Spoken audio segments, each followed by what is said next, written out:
have persons successful in the examination.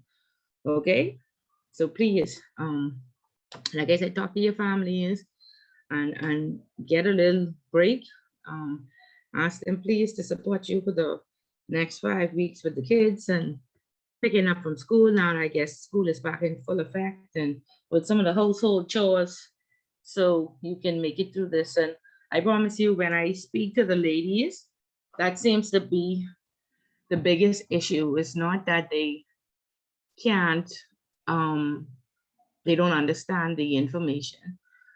It is very complex. It does require a lot, but it's just that they're wearing too many hats and being tugged and pulled from work, from school, from kids, and life.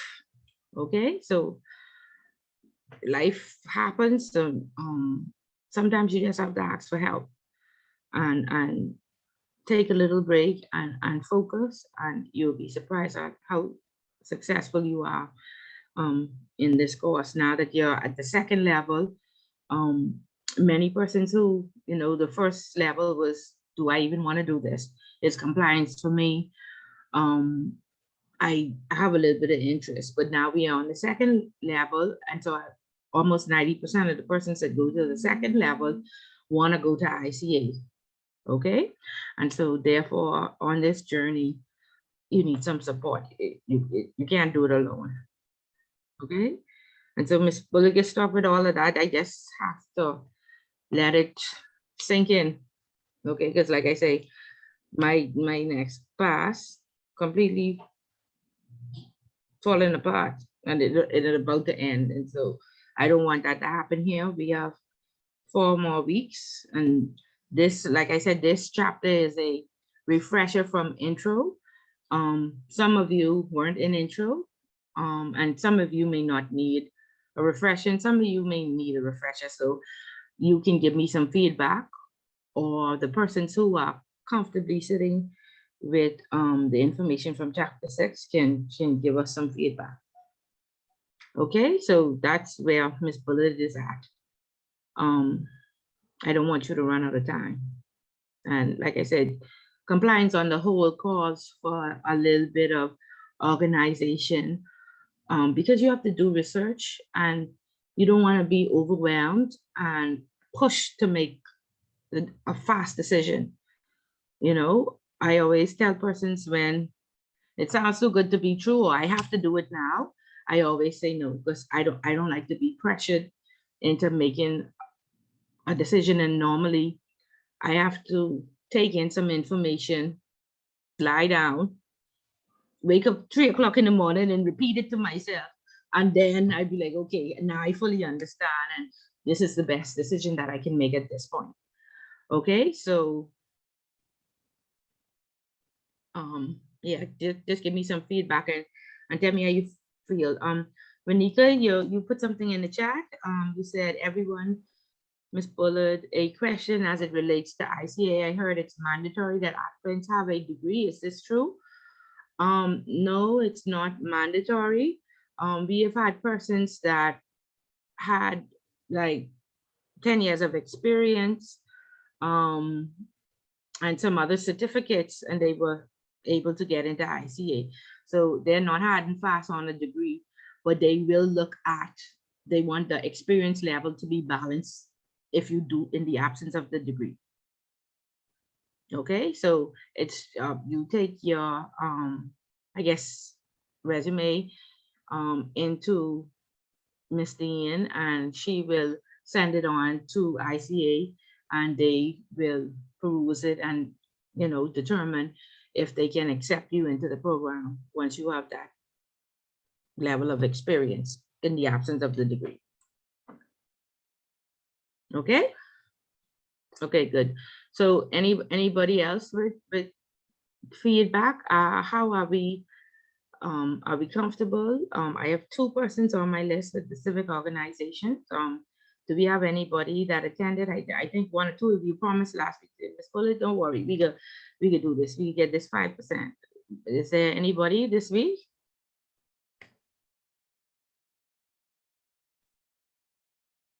You all there? Because I had to check my mic to see if I was on mute. You all there? Miss Bullet, I have Yes, a ma'am, we're question. here. We're here. I have a question, Miss Bullet. I have all my points in, right? Yes, ma'am, you do. Okay, just making sure. Thank you. Yep. Anybody else? No? Gwen, give me some feedback, please, on what I just said. How are you managing with work and school and homework and all these things, life? Morning, everyone. So you were spot on. You know, when things get tough or when I feel like I'm starting to get overwhelmed, I have to stop and tell my husband, hey, like I have to take a minute and to deal with some stuff. Regarding school for this class, I mean, I know we're 6 weeks in, but I haven't really gotten into it as I have gotten into, you know, the first class, but it's my intent, because I have some vacation time coming up this week. It's my intent to go through and make sure that I am understanding and that I am comfortable and where I need to be. So you are correct. You know, you have to ask for help. You have to, if you know, if it's too much at work, too much at home, too much with the kids, you have to stop and ask a family member or a friend for some help so that you can so that you can get through. That's the only way. Okay. Yeah. So Great. Listen, like I said, most persons are very intellectual, very smart, can read, can understand and comprehend, but they get tired. Miss Bullet, I have to rush from work, get the kids, cook, and then sometimes we have class through the week, and I just tired. Okay, I just can't take on anymore. So that's what I see is the biggest issue that all of my classes have, that we just don't have enough support. And sometimes it's our fault because we didn't even ask for help. And so women like to be super mom at home and super wife, right? But like I said, it's for 10 weeks. Just ask, you'll be very, very surprised, and you know, promise them that you'll make it up or what have you. Even at work, I said the institute will write a letter and explain that you are in class, and please, you know, perhaps on the day when we have class on a Wednesday or Thursday, you know, get off at 4, you know, or give you some type of study time throughout the week, not just at the end. So by now, everybody should know when the final exam is, and please schedule your time off. Most organizations give you 2 days. Please find out if you are allowed those 2 days, and schedule it before the vacations go in, and they're just saying that, well, we would have given it to you, however somebody's already scheduled. Okay, so this is advanced time, so hopefully, you know, sometimes people put it in from January, so the system is not blocked up. Put in your time, and like I said, ask for help. Thank you, Gwen, for sharing. Felicia, what is it? Give me some feedback, please. Good morning, all. Morning. For this, you want me to share specifically on what I read this week, or just feedback on the class? Yeah, on your class, and then what you read. Okay, so for the week, well, in reference to the class, I have been practicing my classwork, and I found that it has helped a lot. But I do find specifically that by putting myself on a time, I find that I'm rambling a bit. I'm not writing fast enough. So that has given me an indication that I need to focus more on the points, like focus on just drafting it out properly and being able to furnish my points. So Ms. Bullet, in short order, hopefully within the next week, I should be able to give you all of my questions, and then I'll be able to solidify which question I want to submit for my homework. But I will encourage anyone to actually work through the classwork and then do the practice writing out the questions. It's helped me a whole lot with getting a better grasp on the concept. So again, thank you, Ms. Bullet, for offering the assistance in regards to being able to review it once you give it in a timely manner. I do fully intend on taking advantage of that.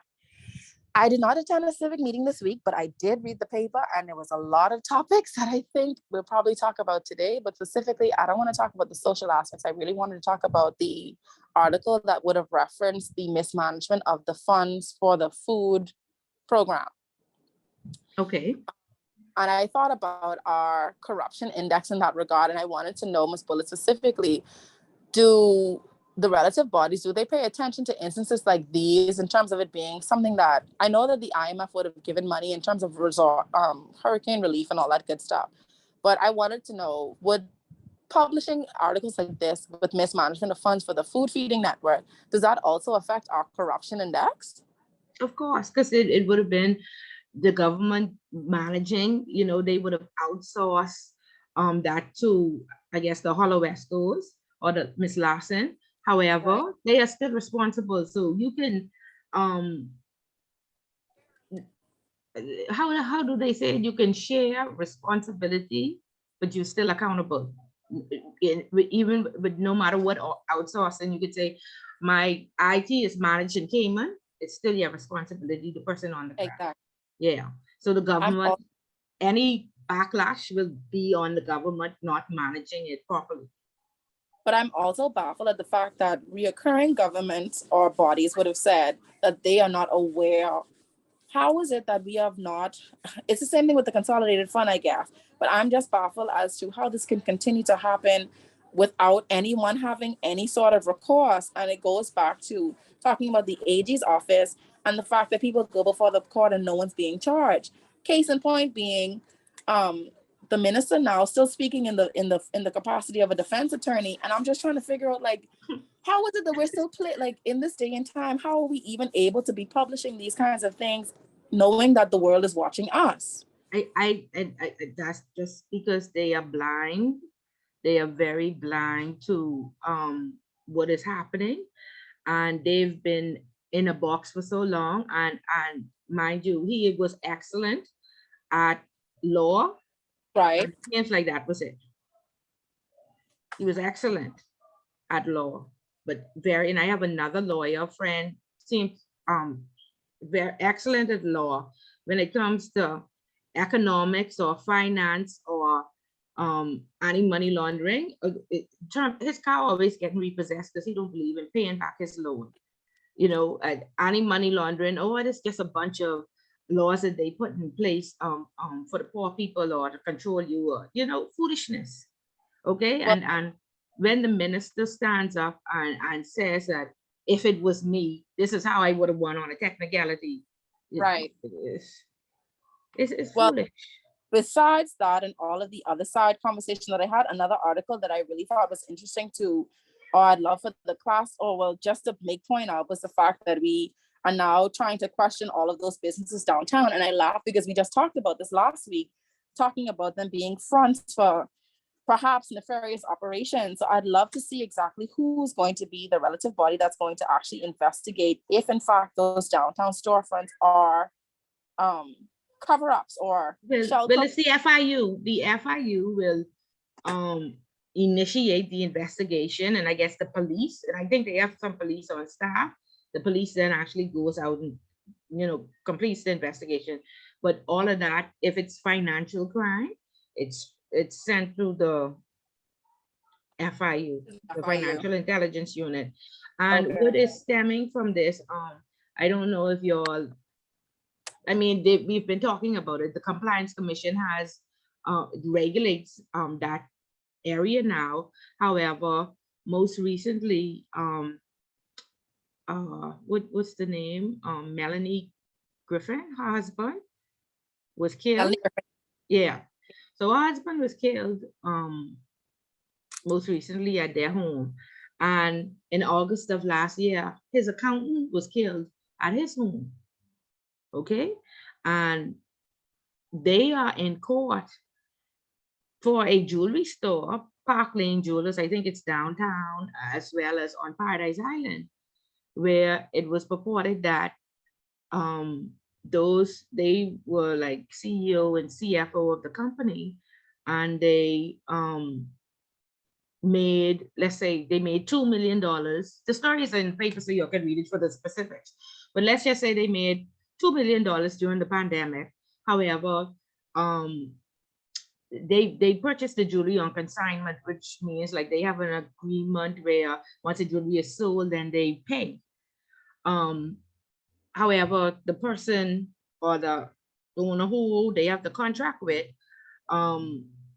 they cited that, you know, it was a pandemic and we normally make $8 million a year. However, we only made 2 million. And so we were unable to pay you anything. And so I guess the person, the owner of the jewelry, took them to court saying, you made a profit, so therefore you should have been able to give me, say, my 40 or 50%, you know, that I am entitled to. And so that court case has been going back and forth through court, and they feel that because they're not Bahamians, and I guess Miss Griffin used to be a minister, she may have some pull, and you know, I think they feel like they are gonna lose their money or lose this case. And so coincidentally, the accountant was killed and now Mr. Griffin was killed. Now I can't say that it was because of this court case, but I mean it appears that way. Coincidentally being the operative word. Yeah. I mean, doesn't it appear that way, that something is going on? It does, but I always wanted to know, because I work in private banking, and sometimes we have clients that would want to purchase items like physical assets, and it's always we have to take extra steps to ensure that it isn't anything related to money laundering, because you could have said you purchased this art and it's valued at a certain amount, and so we have to ask them for insurance policies for the items, sales receipts. We end up looking up the legitimacy of the actual dealer. Like, we go through all of this when they want to buy things, and I'm just trying to figure out, I know the jewelry store is something, maybe a completely different realm, but it is so easy to launder with storefronts like that. So there should be extra precaution associated with that cash heavy business, where you don't necessarily have to have the inventory or the stock to quantify the sale. Yeah. Well, the Compliance Commission is working on now. Like I said, the laws were updated in 2018, and you know, the Compliance Commission had to hire the analytics department, so they have some inspectors on now who are looking into all these instances to check. And in fact, like I said, I worked for Royal Bank and we closed down because, you know, we had stolen art in a storage facility on behalf of one of our customers, or our largest customer. And so we had it right in our book. They gave us these big books would add like 800 pages full of art. And so we had it right on our person, and just nobody knew. But I mean, you could go right to Google and see that this art piece of work have been missing for years. But here it is. We have it in our storage facility. So please do all the valuations, get the appraisals, get all of that, and check it. And even if you have to outsource somebody who's familiar with art, the bank makes billions of dollars off outsource that person, because I don't know if we have anybody locally who is familiar with art from France and all Europe, all around the world. I'm telling you, the Royal Bank of Canada is being sued by the French government trust because of something like that. So 33 persons went home, and that was from 2016. Well, I know for my last point to this, but I do know that when we did have an art, we had a client that came and he wanted to purchase local art. We would have requested the assistance of the National Art Gallery, and they had a acquisition officer that would have checked the authenticity and all that stuff, and the value and all that good stuff. But when our clients want to purchase artwork extensively, their lawyer normally provides the actual asset recovery, whatever agency they use, and then we go and we verify it independently. So we don't do it I don't know if I have anything local, but I do know that we do solicit foreign assistance. Okay, very good. Like I said, don't take it lightly, because you know, a lot of times our institutions are infiltrated. They prey on our ignorance, right? And so therefore, I always say, I don't speak Mandarin. I need a translator. I don't, you know, I'm not familiar. Bring the lawyer, and then I verify that the lawyer is legitimate and have all insurances in the event something happens, you know. And I had another case where we had a safekeeping service that we offered to our clients, and this very elderly woman, she was about 90 some, she passed away and she had loads of jewelry in safekeeping. Where we made a mistake was that we didn't ask her to appraise it. So we kept this in safekeeping. She passed away. Her son probated the will. So of course he came in to collect his mother's jewelry. Now it was like 3 Rolex watches, a diamond ring, some jewelry that was old, it was dusty. It looked like it was costume. However, on the description, he had 3, so he was thinking the presidential diamond Rolex was in there, but it was really, it looked like old rusty costume jewelry because we had it for like 11 years. And he sued us because he said that the bank staff stole, he said his mother was the heir to the throne from one of those countries and she would never wear costume jewelry. And we stole out the presidential Rolex watches and replaced them with costume jewelry. And we couldn't prove that we didn't because we never had the jewelry appraised. Okay, so of course, after that lawsuit, then the bank, of course, changed the policy to say if we hold in safekeeping any jewelry, it has to be appraised. Okay, so like I say, don't take those things like because there's millions of horror stories out there with these types of things. Okay, so very good, Felicia. Thank you for the feedback. Okay, anybody else reading the newspaper or attending their civic organization? Good morning. Morning. Odia here, just a newspaper article about the Cat Island development proposed, where the investors were sanctioned because they were accused of having a Ponzi scheme. And of course, the current government then blamed the former government as the one entering the agreement with these individuals. So this development, which was targeted at being $60 million resort on Cat Island, is now on hold, seeing that these individuals, I don't know where he's from, but he's accused of a Ponzi scheme and some other things. He's being investigated by the SEC. So it doesn't look like that Cat Island development is going to happen. And I guess the Bahamas should renounce their relationship as quick as possible, is my opinion. Correct. Yeah, I know the Prime Minister really wants to do something for Cat Island, but you just have to be careful. Know who you're doing business with. Yeah. Know your client, know your customer, know who you are approving to let come in there, infiltrate your systems. Yeah. Okay, so very good. Anybody else? Good morning, all. I just wanted to share quickly on an article I saw in The Guardian about the rising gas prices and how that has impacted capital development for the country. But I think we had, I cannot remember the exact, I think it was like 318 million slated for infrastructural development this year. But in the article, they go on to talk about how because of the rising gas prices, how that they may not be able to achieve all of the projects that they had set out. And I mean, obviously, everybody has felt the impact personally, but with the increases in gas prices. But I just thought it's kind of interesting to see how it ripples out. We'll have less infrastructural development, and perhaps this is going to impact us in other ways too, because I mean, for the most part, we import everything. Everything needs to be transported from one location to the next. So it'll be interesting to see how the government and not just individuals are gonna deal with this impact of rising gas prices. But okay, Mikhail, very good article. But okay, so we are just a small man, right? And I've heard we've seen gas go up to $7 on the news from a month ago, right? Or perhaps even from January, all over California reporting $7.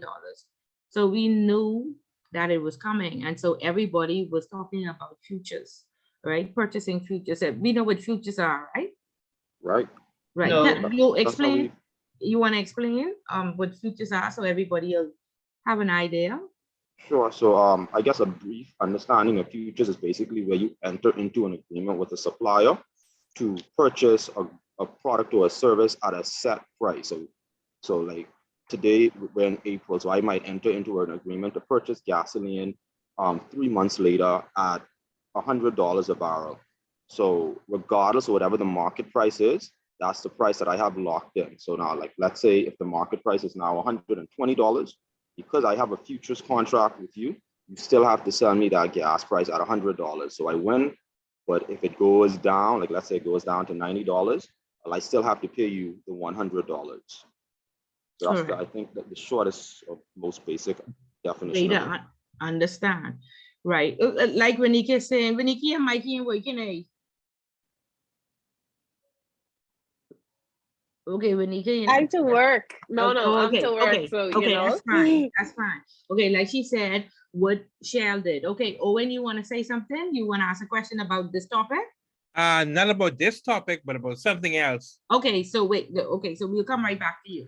Okay, so are you saying, Michaela, that our government didn't purchase any, our government, I mean, isn't large enough?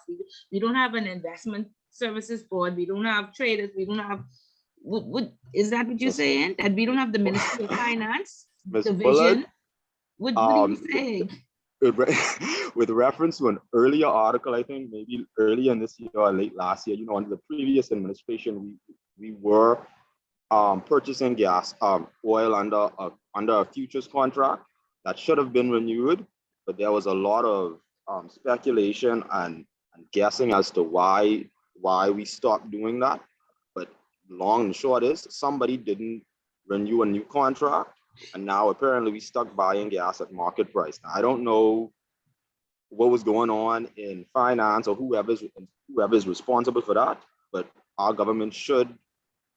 I'm not the smartest or the sharpest tool in the shed, but I'm aware of these things. So I would like to believe that they should also be aware of these things. So I don't know what happened there. Right, and like Renika said, if you have a company like Shell, everybody else 633, 619, Shell is remaining at the 552. I mean, we saw this. How is it that a company in your country has the person in place to do this, but a country doesn't have it? I mean, it's crazy. You set a budget in July. What do you do now? Just tell us a sad story. Oh, so this was a fictitious number. That means this is why we need lobbyists, because when they came out with this, oh, this is going to be the amount. Now, oh, we didn't know gas would rise. Come on. That's ludicrous. But Ms. Bullard, like I said, prior to we had been purchasing gas and oil under a futures contract. So what happened in the last few months to discontinue that? So this is not even like we can say, oh, we didn't know, because obviously we knew if that's what we were previously doing. The real question is, why did we stop? Right. So, and guess what? I don't know. Who is going to ask these questions? Who? I mean, first of all, we have more grassroots persons, right? So they ain't even thinking on this level. But for the persons who knew, who are the lobbyists? Where's the opposition? How are they allowed to write this in the paper and no rebuttal? Nobody saying, well, what happened to the futures you know what I mean? How do we find out, Michaela? I am outraged. How do we find out? You can't just say we are now going to reduce it because the price of gas gone. You know this, right? So how do we find out, Michaela? I wish I knew, right? But I don't know. But that's just it. And nobody talks about it. And so that's okay. And life just goes on. Okay, this is the importance of lobbyists. Okay. Agreed. Yes, ma'am. Yeah. Okay, very good article. Owen, go ahead. Okay, I'm referring to, and I may have a little pause in my statement, but I'm referring to an article this week, and I think the minister made apologies to it about the young man that was charged with unlawful sexual intercourse, who I think the lady ended up getting pregnant. Now, the gripe I have about this is this, right? This situation happened some 4 years ago. The child, I think at that time, was 14. Now the child is 18. She had a baby, I understand. But my thing is that why is this case coming up so late? I mean, after it's evident that she wasn't raped. I'd stop, Owen, stop saying that. Well, Stop according to the saying- statement, and this is what me and who was it talking at the beginning? Felicia, the Minister of National Security was speaking from an attorney hat. He was not A district speaking. attorney's position. Right. Oh. And he did not even quote the law. The law says you are not able to give To give consent. consent. Therefore, it's technically rape. It is rape. even the, okay. But why is Even if why you is the cannot- case coming up if- 4 years Did he, later? let me ask you a question, Owen. Did he go to her Because the parents courts and were ask? closed for a year. No, he didn't. Did he go? Did he go to her parents and get permission? As No. according to the circumstances, the reports, they say no. Okay, so then it was rape. And the courts were closed for a year and backlogged for Okay. 2 years. So that's why it took 4 The years. courts did indicate that the courts were Odie, closed. your phone breaking up. We couldn't hear you. Sorry. We couldn't Oh, hear you. I said the courts were closed almost for a year and then backlogged for 2 years. And so that's the answer as to why it took so long for that case to come. But 4 years is if you know the judicial system, that was quick. Because Mhm. those type of cases is be lingering for 10 years and 20 years and stuff. Mhm. I Miss just believe that the cases that they want to go through quickly, because that Cat Island case come through quick. Quick. Yes. That's true. They Yeah. go to how they want to very quickly. Some cases it's come up very quickly. Yeah, but that was quick. 4 years in our judicial system, that was quick. So Owen, go ahead. Sorry for. No, that you What do you answered my wanna say? question. You answered my question. I was just wondering why if someone didn't get tip under the table or something would cause the case to come up. That's what I thought it would have Miss been. Bullet. See, Owen, that is something that has happened for many, many years. And so it's now normalized, right? And I don't even think he's getting jail time. He has a custodial sentence, right? He's not remanded. Didn't say Yeah. remanded for 4 years. No, he isn't remanded. I heard that he is on probation for 4 years. Oh, And if he has another incident, then he will go to jail. Okay? And there are many out there that have done the same thing. And now it's a normalized part of society that it's okay to do these things. It is not. She cannot give consent, so it is rape. Ms. Bullard, not to trivialize the situation, but like when you're in school, or if you all have kids that are in school, they can't even go on field trips without consent forms being signed. So the idea that a child could give consent to behave in that type of nature, I don't even understand why this is a conversation. And how the minister could stand up and say, I would have said it was consensual. And my thing is, who is he representing? He said Oh. he thought the 4 years was excessive, and because I think the reporter asked, do you think they were too lenient? Because the law does provide for up to, I think the law says 15 years or life. Eh? I thought it was 5. That's for I thought rape, it was and they say 7 to 10 seven for for underage Yeah. situation. So it's different. Right. So That the was reporter, crazy. the reporter is asking him why it was so lenient, and he said, "Well, if it was me representing, I would have said it was consensual. So I wouldn't accept that sentence." but he did apologize at the end. But for Did me, he really? I don't think how it is, I feel I am two ways about it, because I understand what Monroe is saying, but I also understand what the public is saying. So I feel that on one hand, Monroe is very correct when he says that one, we have backlogs in the court. At the end of the day, what society wants or what the public wants is someone to be punished. So most times you would have to engage in a settlement agreement for it to take a higher, be pushed through quickly. So when they come together, they say, okay, let's look at all the facts. The fact of the case is that the AG office ain't to get that young girl after 4 years to come to no court and say, this is what happened to me. Because now that man probably giving her money for that child, supporting her in ways, and they say still might have a relationship going on. So you're looking at those outside societal factors, and then you're looking at the legal factors. If I can't get my client to come in, what that means? That my case So can't. what you were saying is the government ain't doing its job, and so because we ain't doing our job and we slack, just They doing manipulate the their job, system, Miss and then Willett, that's but okay. No, they ain't. Because if the there's a witnesses- backlog, if there's a witness- continuous backlog, Nah, I agree with that. there's a I don't know continuous how to deal with the backlog, issue. and you're doing your job continuously. No, I agree. I don't know how the judicially, I know that they've put forward some things to try and alleviate, like break out courts to try and deal with like little minimal stuff that are not as serious. I know they are trying in that aspect of things, so I'll give them that. The Judiciary Chief Justice Murray specifically. I can't speak for the government overall, what they're doing or what they're looking at. But then also I look at those things that he said. Even if for me, I didn't like how Monroe put it out there, but I must agree with some of the things that he says. Like It what? is truthful. It Like is what? truthful that you have a backlog. It's truthful that they want the person to be punished at the end of the day. And sometimes that will not That's just happen. it, Tennille. That will It's not not happen if a about. witness does not come to it's- court. He will It's get not zero time. about what the public says. This has nothing to do with feeling. I But can even- want you but to be I'm saying punished. from a It's what the legislative law point of view, says. if a witness ain't coming to say, this is what happened to me, that case will be Tennille, thrown out. it's what So you the want punishment law. or not? It's what the law says. It has nothing to do with feeling, what the public want, or the law But even specifically feeling, states. but even not even feeling, if your witness is not coming forth to even assist you to say, this is what happened, what are you gonna do, Ms. Bullitt?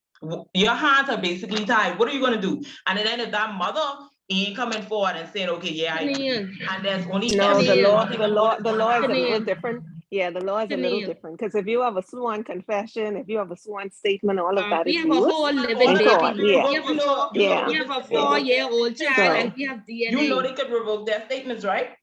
We don't need a statement. We have a no, the, 4-year-old yeah, You child. can. They could We say, have a no. well, I don't remember 4-year-old right now child and a saying that. DNA.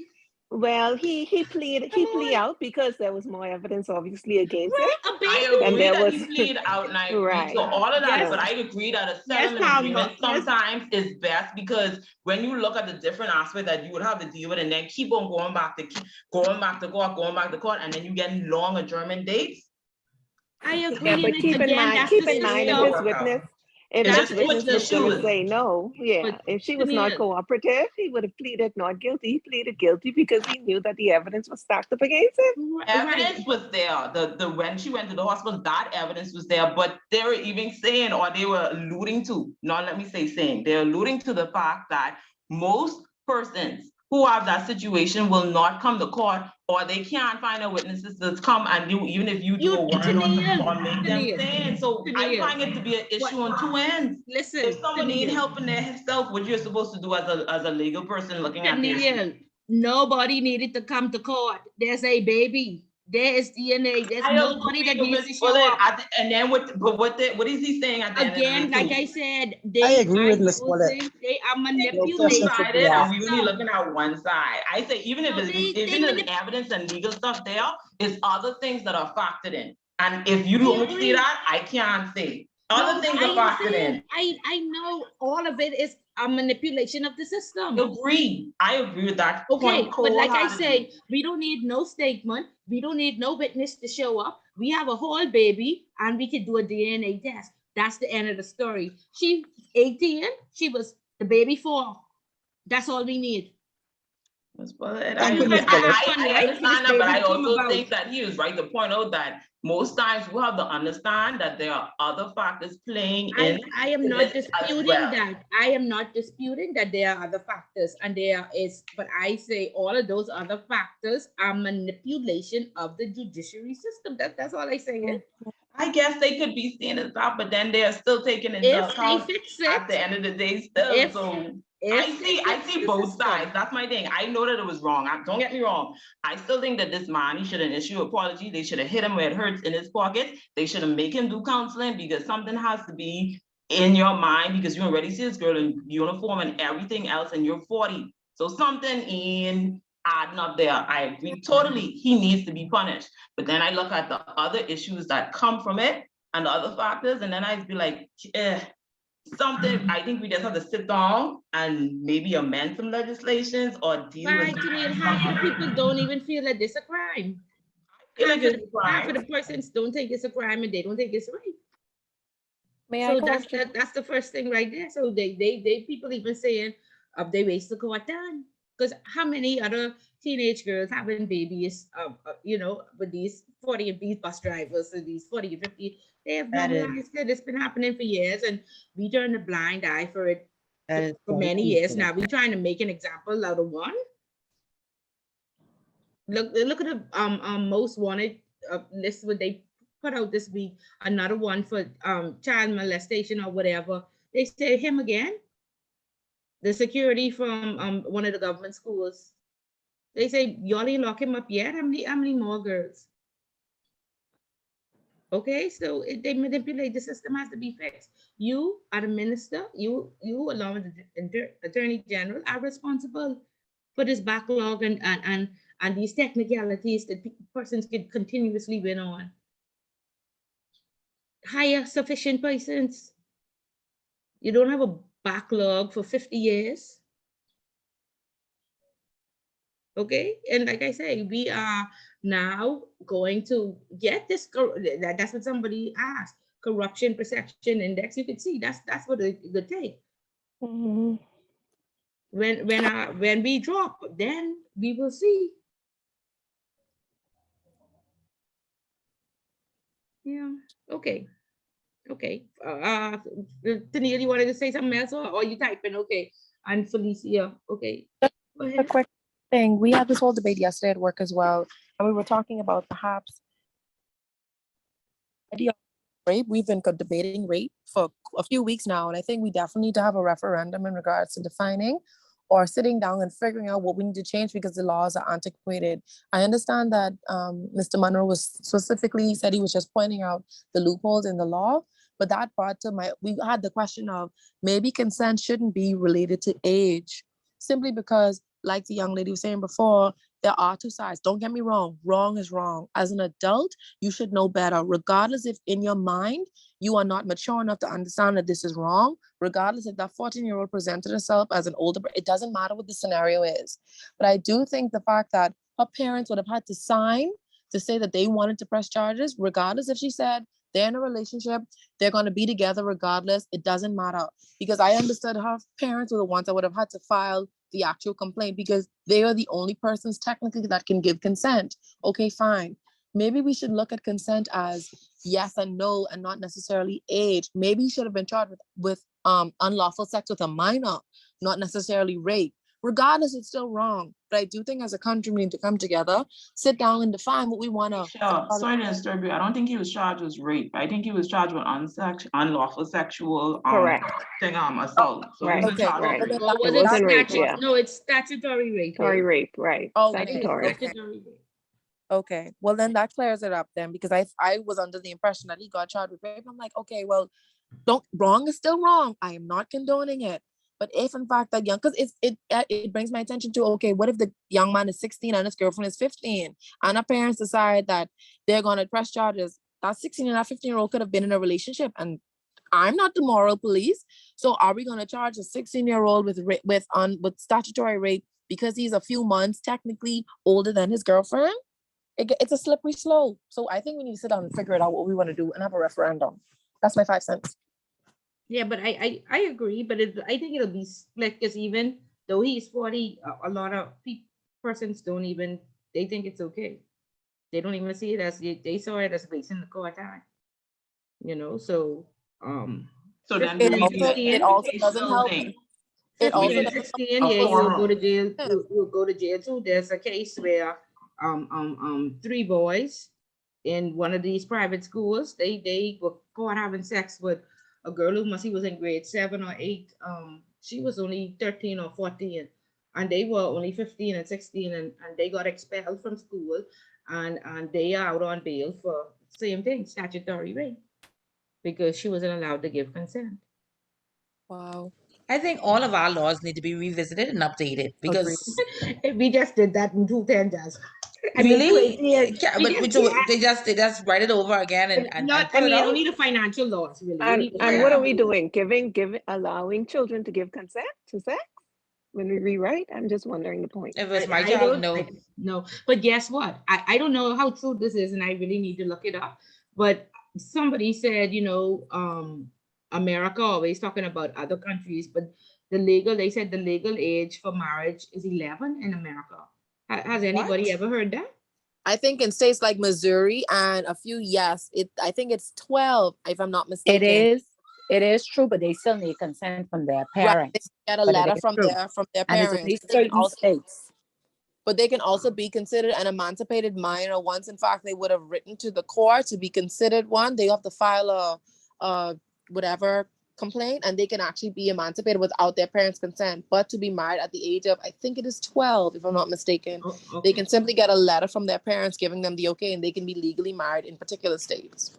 Boy, the state's really liberal, boy. I mean, because I guess they're still going on their laws as well. Remember now, people used to get married a lot younger then, and the That's laws just true. have up. That's Because true. my Grammy got married at 16, and she ain't that old.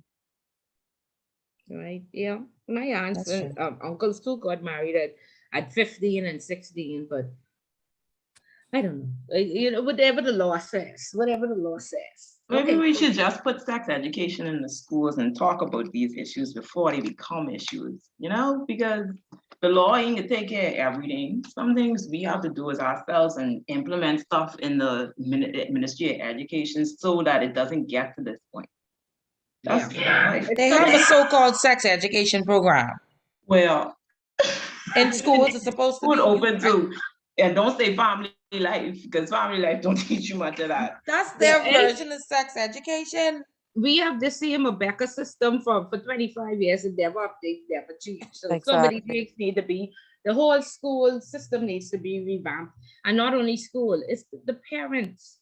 Everybody out there, every day we see a murder, all these things happen, is 100% the parents. The Bible says, train Yes, up a child, I agree. and it won't depart from it. It's the parents. The poor children can't do no better because it's the parents.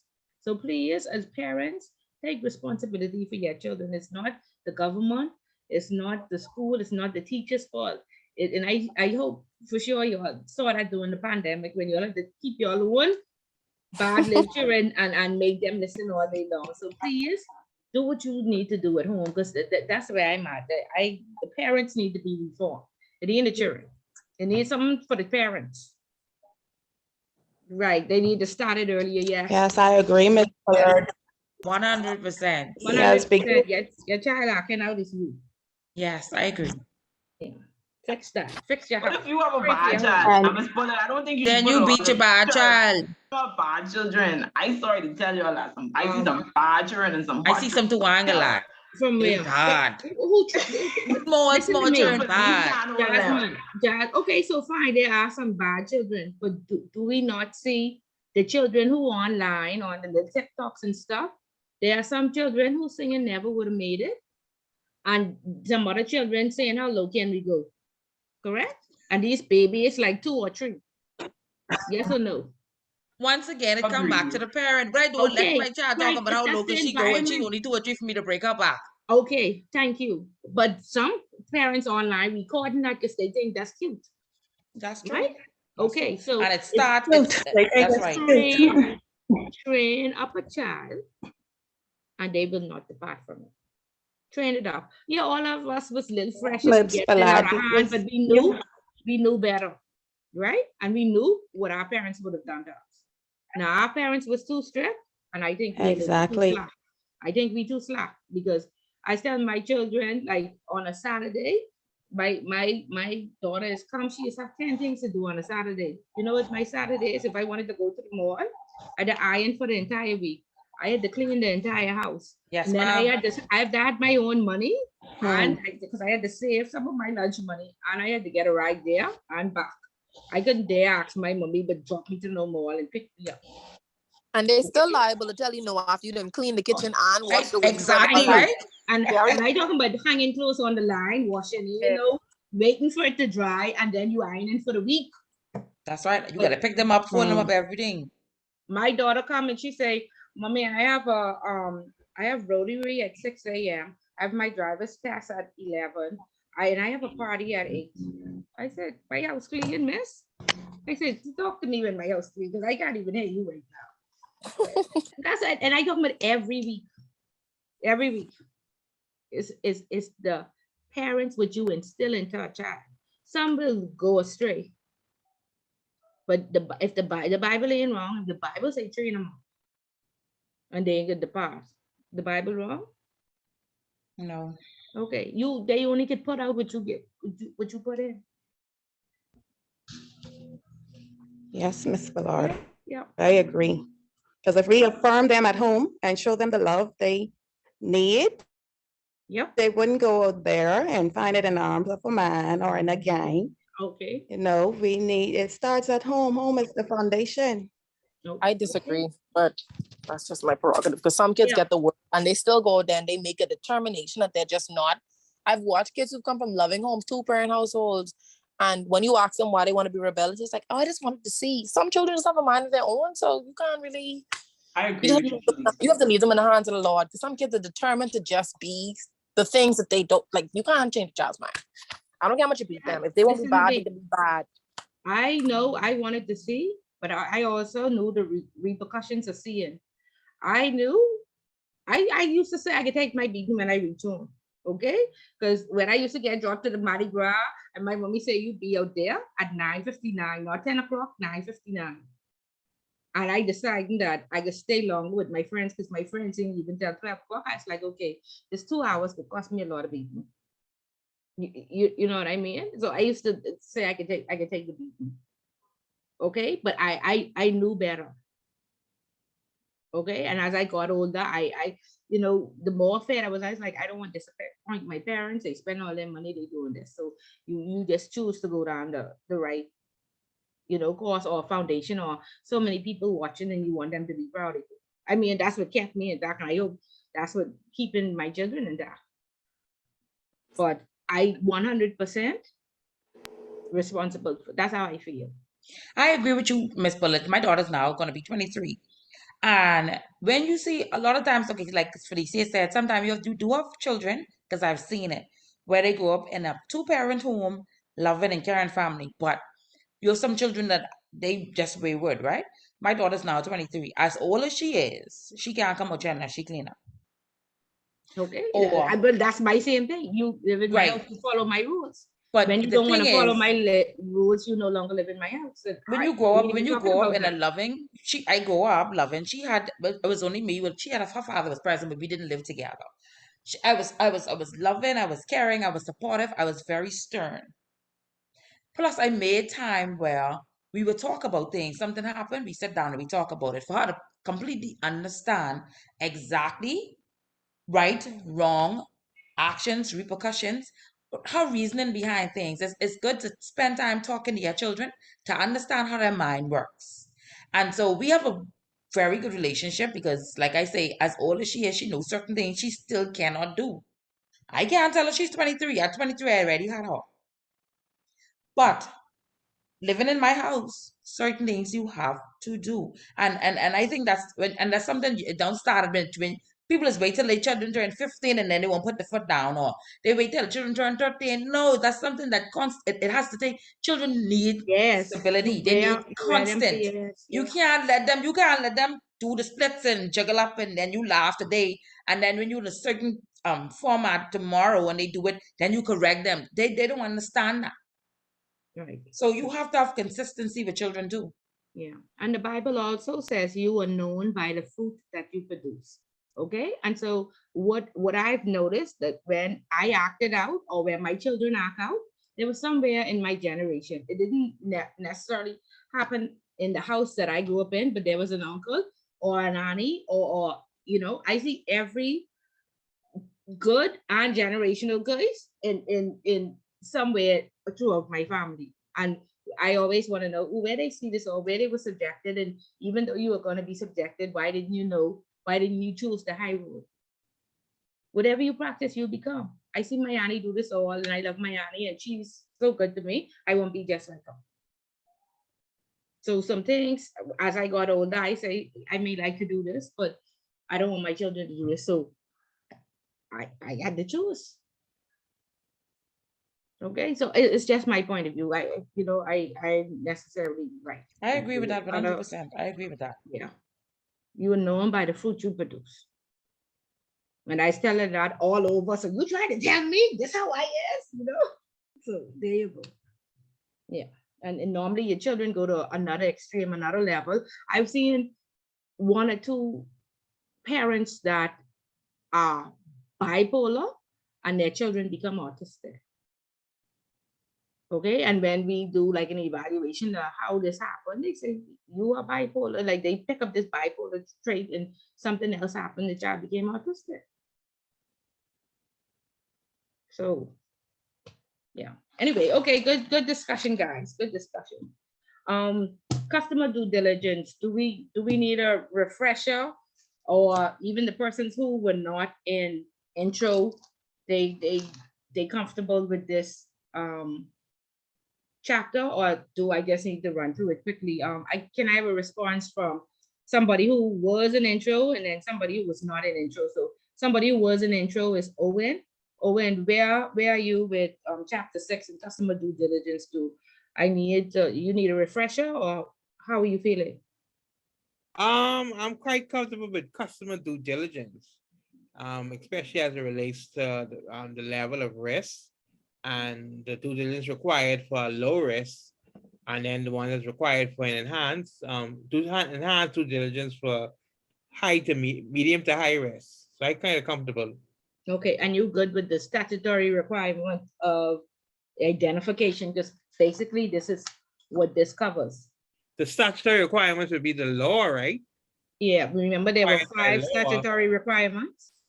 It was identification, record keeping. Oh, yeah, I got that. Those ones. Okay, yeah, okay, you good. Okay, so let's speak to somebody who was not in intro and perhaps need a little bit more help. Donna, were you in intro? But I must confess. No, I was not in. Okay, go ahead, Owen. You must confess. I really did. I was quite surprised at those classwork questions last week. I really overlooked them and didn't know that that you had sent them out. And so now I'm feeling a little overwhelmed with them at the moment. And I probably need some help on my homework as well. Okay, all right. And so are you in a study group? How can I assist you? Are you in a study group? Are you working? No, it's just like as I did the number one. I'm trying to understand the Egmont. What is it from the Egmont group that we are supposed to do? Okay, Benika, can you type in the chat? Are you able to assist Owen? Because I know that you would have completed your homework already. Vanika as well as Jasmine. Is Vanika there? Yes. I can do it. Okay, good. So Vanika, Owen, you all two get together and let her walk you through exactly what she did. She got a very good grade on her homework, and she seems to be well versed. Thanks. Class, okay, so she'll work with you. Thank you so much, Vanika. And then perhaps if she has some time as well to help you with the classwork, if you have some time to go through the classwork with it. Okay, and then let me know how it goes, Owen, and if you need any more help after that, if you still want me to check over it, okay? Thanks. Okay, great. Felicia, you wanted to say something? Hi, Miss Paulette. My humble apology. I'm having problems with my internet. Okay. How are you with this chapter 6? I'm good with chapter 6. I said, even though it wasn't in the introduction, I'm good with it. Okay, good. Is there anybody who needs extra help with it or no? Ms. Fuller, can you go over the 5 statutory requirements, because I'm not familiar with it? Okay. I think we should just go over it quickly too, just the bullet points, I guess, to make sure that we're on the right track. Okay, good. And Felicia, you wanted to say something else? No? Okay.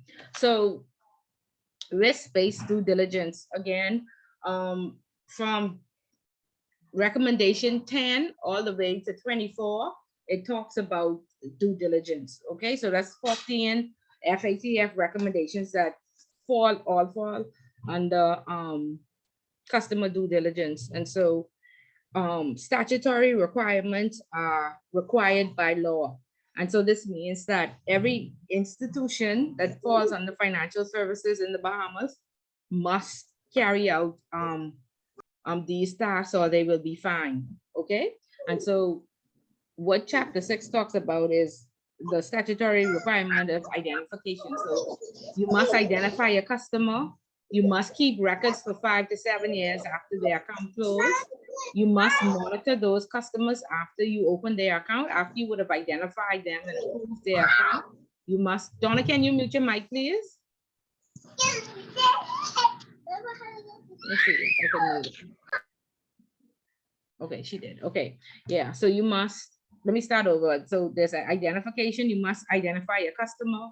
You must keep records for 5 or 7 years after they close their account. You must monitor their account while it's open. So you are going to risk rate them high, medium, or low. If they're low, you're going to monitor them every 3 years. If they're medium, every 2 years. If they're high, every year. And in terms of monitoring, what you do is you print out all the transactions and you ensure that they stayed within their profile. You call them on the phone, like I think we talked about Brave Davis's daughter being married. The guy that she married had an account with us. He was low risk. Now that he is married to the Prime Minister's daughter, what happens? Anybody? Jade? He becomes a pet. Right. Yep, he's a pet Now now. becomes a pet. So this is what monitoring is about. This is what knowing your customer is about. You pick up the phone, you call. Hi, sir, how are you today? Any significant changes in your life? Oh, yes, Miss Brother, I was married. Oh, congratulations, blah, blah, blah. Anybody familiar? Oh, the Prime Minister's daughter. Ding, ding, ding. Okay. So now we have to reassess him and make him high risk. And so now he will no longer get reviewed every 3 years. He now gets reviewed annually. Okay.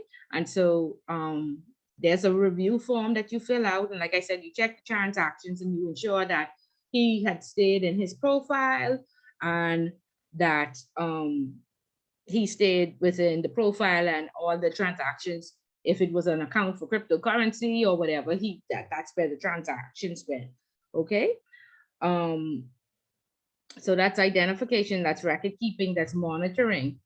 Then all the staff members have to be trained. Okay, and so there are different levels of training. So if you're entry level, you get the, I guess, the laws and POCA and the fines, and they, you know, they harp on failing to disclose as well as tipping off. You must know those fines and to ensure that you, as a duty, that's your duty as a person working in the financial services sector.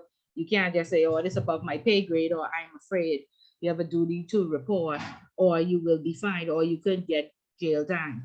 Okay, and then after everybody in the institution is trained, the board of directors, all the external asset managers or business introducers, then there's the MLRO. No company can get a license without having an MLRO on staff. Okay, so you put an ad in the paper, you hire your MLRO, you send all their credentials on to the regulator, and the regulator has to approve. It's an approved function. Okay, so you're hiring that person temporarily until the regulator approves. The regulator says no, then you have to find somebody else. If they say yes, they give you a letter of approval, and then it's again a law that you must register with the Financial Intelligence Unit and let them know that they are to accept suspicious transactions reports on your behalf for the Royal Bank of Canada, for Scotiabank, or from you on the behalf of whatever institution you work for. So 5, statutory, identification, record keeping, monitoring, training, and the MLRO, all required by law. Okay, so institutions must, or heavy fines, and those statutory requirements are always checked. Okay, so in carrying out this risk-based due diligence, you want to ensure that you follow your framework, your risk framework, where of course there's risk appetite, and then there's risk assessment, and then there is risk rating. Okay, and we want to have this framework in place, and we want to be able to check it. What types of checks, or what would we be seeking to establish by checking this framework, Justine? May I answer? Yeah, go ahead.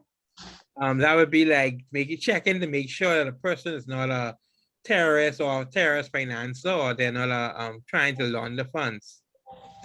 Correct. We also want to check to ensure that this framework makes sense, that we would be put in place, whether it's effective or not, or is it just a baseless statement that we wrote.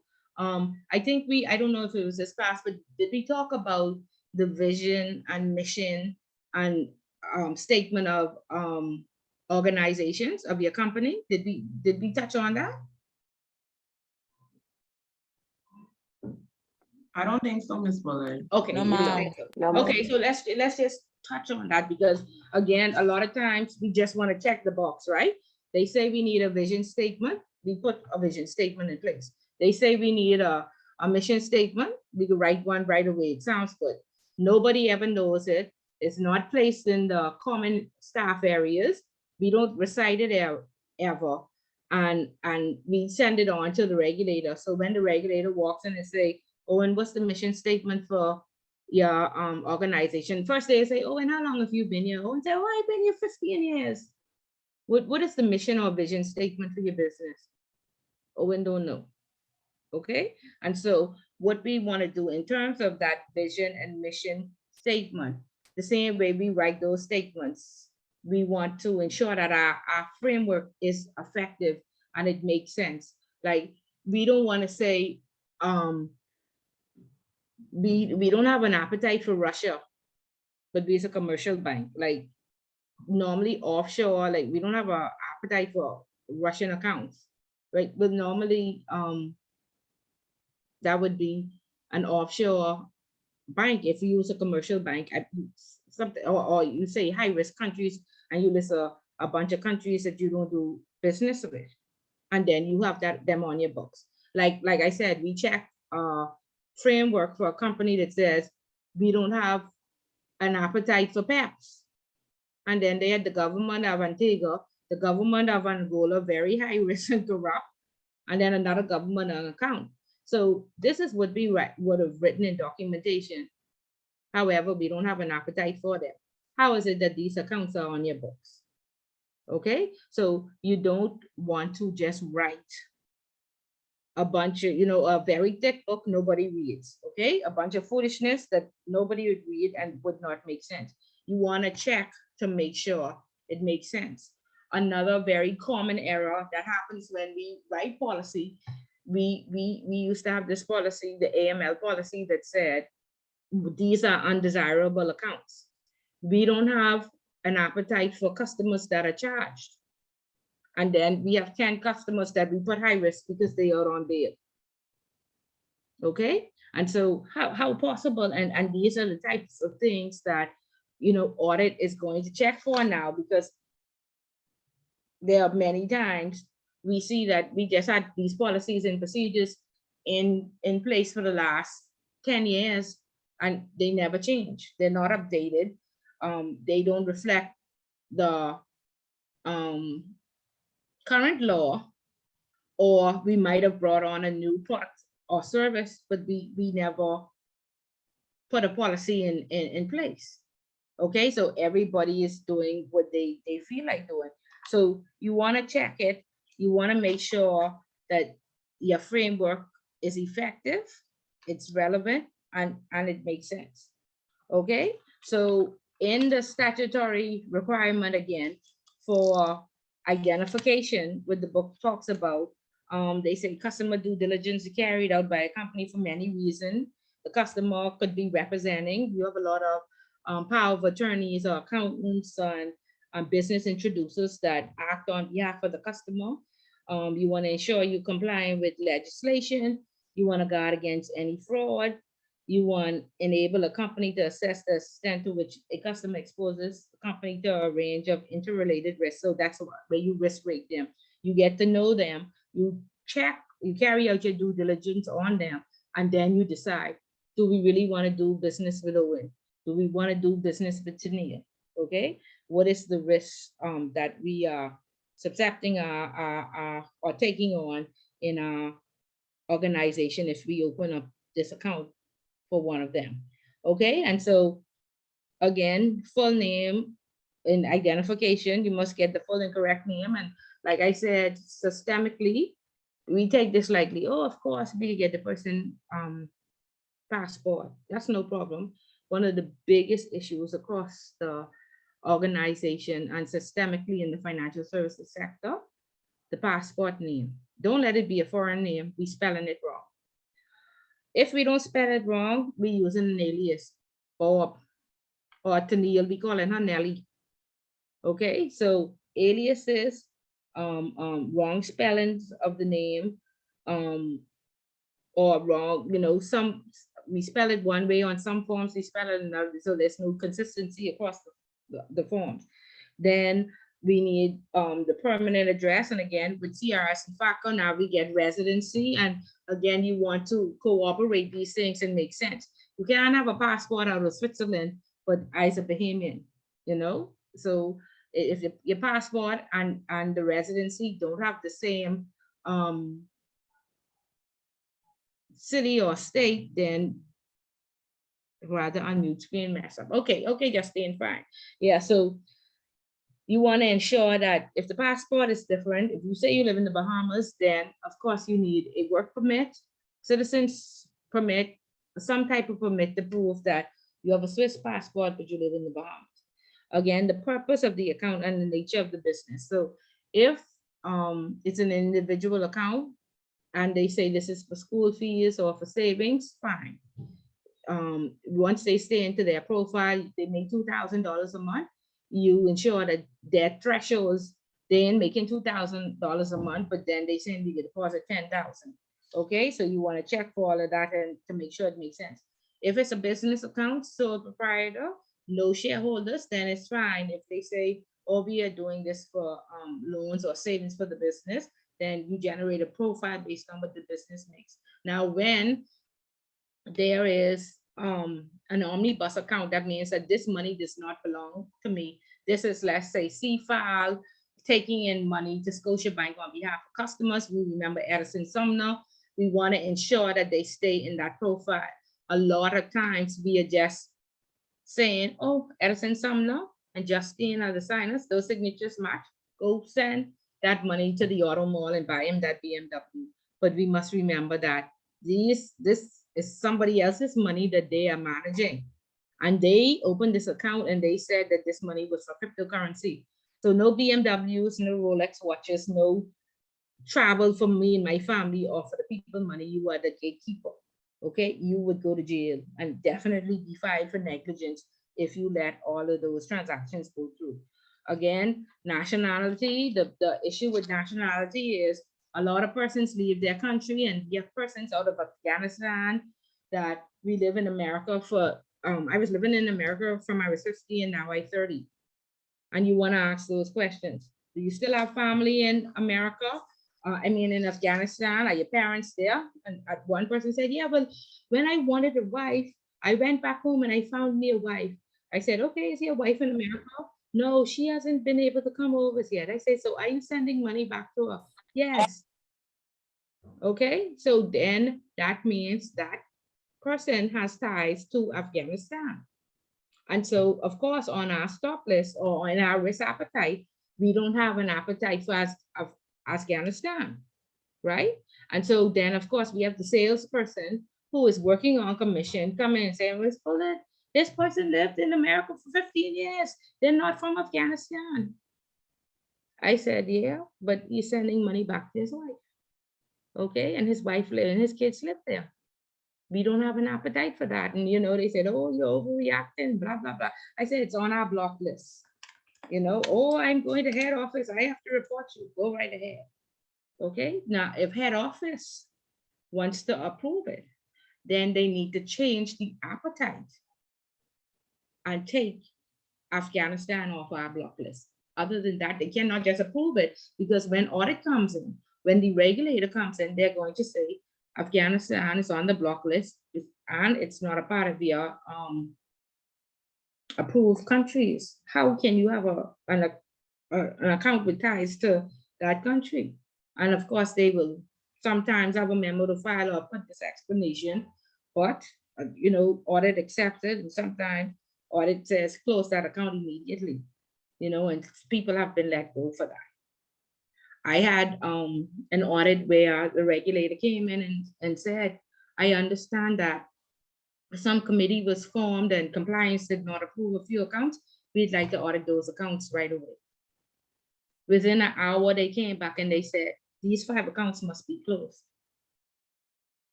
The company was fined, I think, $10,000 for each account for opening them against what the policy says outside of the risk framework, because we don't only put this framework in place, the regulator has to approve it.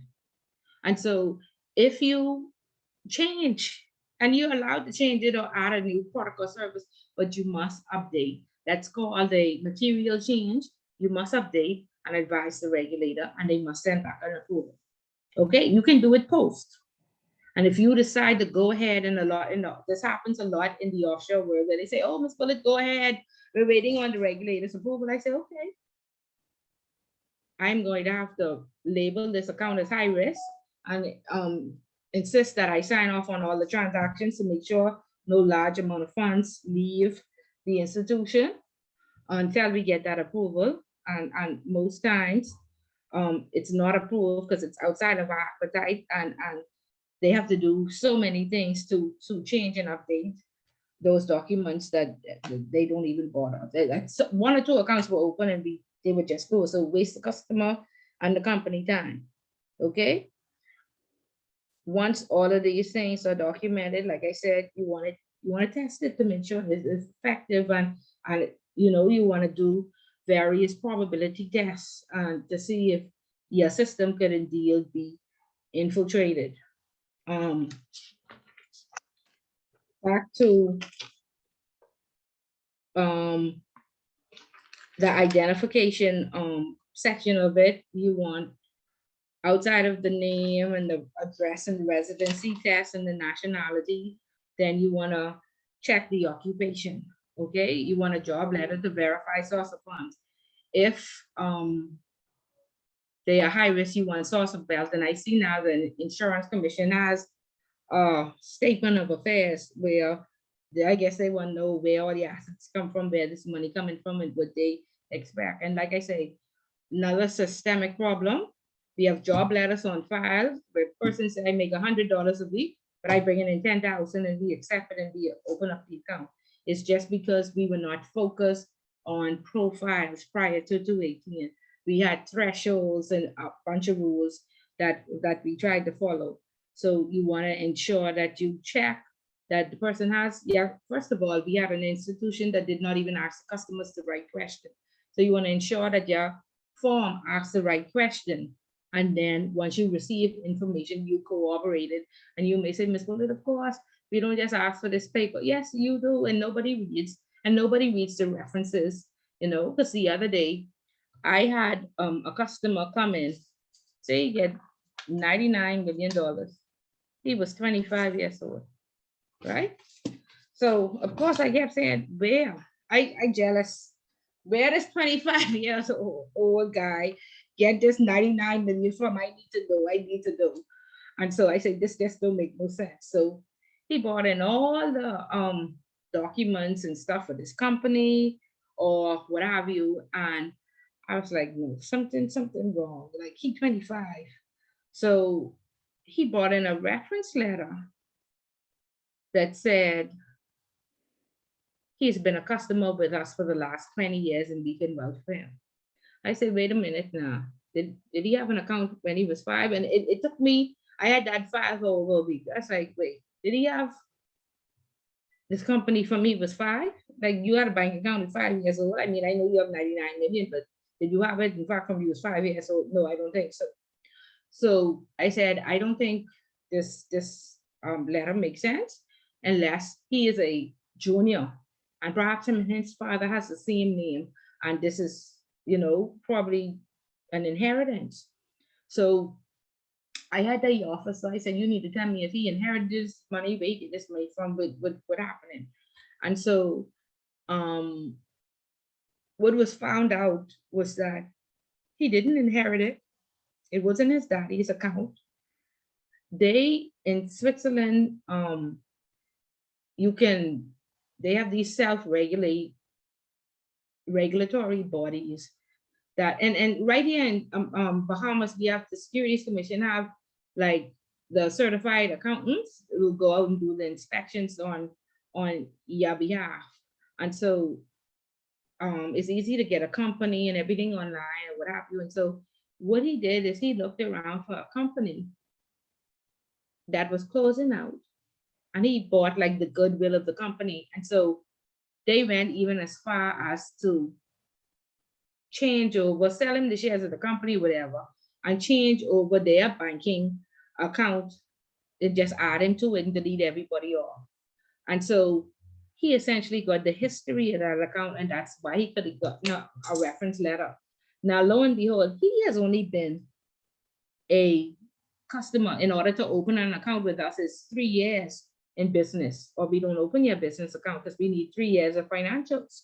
And so therefore, he was able to give us 3 years of financials, but he had only like been in business for a year, only had all these transactions after 6 months. So what we found out in Switzerland and in other European countries, this is what very young persons are doing, buying a goodwill in there.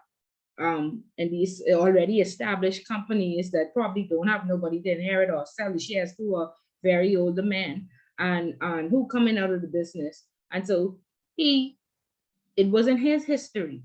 They had 3 years of financials. It wasn't his history. It wasn't his established business. Y'all understand what I'm saying? So the problem was that he used the goodwill to open up the business account, but he never was dealing in business for 3 years. So he didn't meet the threshold of the bank. Correct. And so, of course, everybody was saying, because in the offshore world, it's very, very hard. So, you know, it's very competitive. On a $99 million account, listen, they was flying out to him, taking him to play tennis, going golfing with him, doing everything, trying to get this business. But legitimately, he had no history. And again, he was acquiring that company's customers. And a lot of persons were gonna even pull out because who this young 25-year-old investor is, who they don't even know. And, you know, they would have dealt with the older guy for about 30 years, but, you know, they wasn't sure about this new guy. So you have to delve a little bit deeper and you have to ensure that age dates make sense and that these persons are established and they are not acting on behalf of a third party. Okay. And so we couldn't approve that account because that wasn't his money and he really wasn't established. And so we just saw a lot of reputational risk coming out there if something happened with that money, or if he didn't put it to good use, or the people didn't get a good return, right? Because like I said, the older guy was retiring, he was just buying the goodwill. Another person came into the, you know, tried to open an account. Again, nobody wants their account to be high risk and they don't want the enhanced due diligence. So here it is, we have a person coming in saying that we are a loan business. We offer loans to this community. And they said they had $50 million startup money. So we were trying to find out exactly where this $50 million came from. and they brought in financials, they brought all sorts of stuff. But again, there was not profits or revenue in the financials to say that they, you know, made this money. And after they said they got a donation for some sheik in one of those Middle East countries. So we did have an appetite for PEP, but we needed some information on the sheik and his businesses, and they did not want to provide it. And they said, this is exactly why now it turned into, we made this money in revenue that we got it as a gift, you know, from the sheik. So, because he didn't want to be involved, he didn't want his name associated with it at all. So they were not able to give us sufficient KYC on the sheik to be able to open that account. Okay. So source of funds, like I say, source of funds if you are low or medium, and then source of wealth if you are high risk. Okay, and you really have to corroborate these stories. You really have to ask questions, and you have to find out before you open up these accounts. I have millions and millions of stories in terms of working to the offshore bank and all sorts of stuff that happen and things you would never dream of. Anybody who has a controlling interest of more than 10%, like I said, used to be 25%, and persons bought in shareholders registries with 24%, because they did not want to be verified, and automatically that's a red flag to me. Why are you trying to stay below the threshold? I could Google you, I could world check you, and I could check you. Now it dropped from 25% to 10%. Now we have people coming in with 8%. Okay, and then we have shareholders registered that says Bullet and Co. Who is Bullet and Co? And a lot of times back in the day before 2018, we did not identify a natural person. Okay, so now it doesn't matter how many layers, how complex the structure of the company is. At the end of the day, you need to know who Bullet and Co represent. It has to be a natural person. So it could be Miss Bullet and Ben Laden.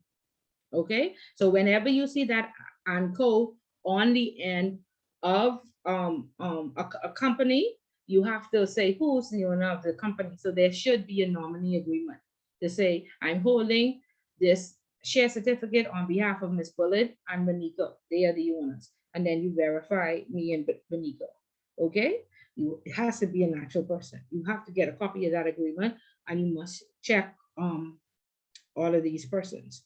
Okay, then you want to ensure that their parameters stay inside their profile, and their profile corroborate that information to make sure that this company makes $10,000 to be able to pay these salaries and all these different things that they want to do with the account. Okay, so you have to do your checks and balances to make sure that it makes sense. Okay, I think I would have asked you this once we get all these names in the system. Now Renika, we want to make sure her name is spelled properly. We watched Dirty Money. We saw that they used the hyphenated names, and so we put WEN-NEKA. So when she is charged with money laundering, the system does not alert us.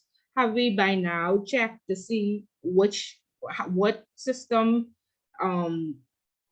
what our system capabilities are? We don't only want them to spit out transactions that are outside of a profile, but we want to check Renika's name every night to make sure she ain't money laundering. Did we go to our institutions and find out if there's a name check system and how it works? Do we know yet? Anybody? Oh, my work uses Nexus. Bridger. Okay, and so every night that checking those names? Well, it updates regularly, and then if there's alert, we send it to be escalated using World Check. So everyone doesn't have the World Check system, but everyone has Nexus Lexus. Okay, and that checking transactions and names. Yes. Okay, good. Tennille, go ahead. Miss Bull, I have a question. Like in some of the readings, I don't know, so I want you to, I guess, educate me on it. When they say technology, Because I see a lot of the risk-based approaches talking about what technology do you use. Can you perhaps inform me on some of the technologies that would be used to deal with risk approach? I guess, would it be the LexisNexis and other things, or other things that y'all use in that regard? Yeah, that's the LexisNexis, the World Check, and there are a couple other little groups that pop up that offer different checks. And then for sanctions, of course, we go on the US OFAC board for the check for sanctions and stuff like that. In our SWIFT system, we have a system that is connected to World Check. So every time a wire transfer goes through, it checks the name of the sender, the payee, their address, they confirm all of that in the SWIFT system. And they even do a check on the bank. They do a check on the bank and they do a check on the country, because these banks have millions and thousands of fines. And so you have to continuously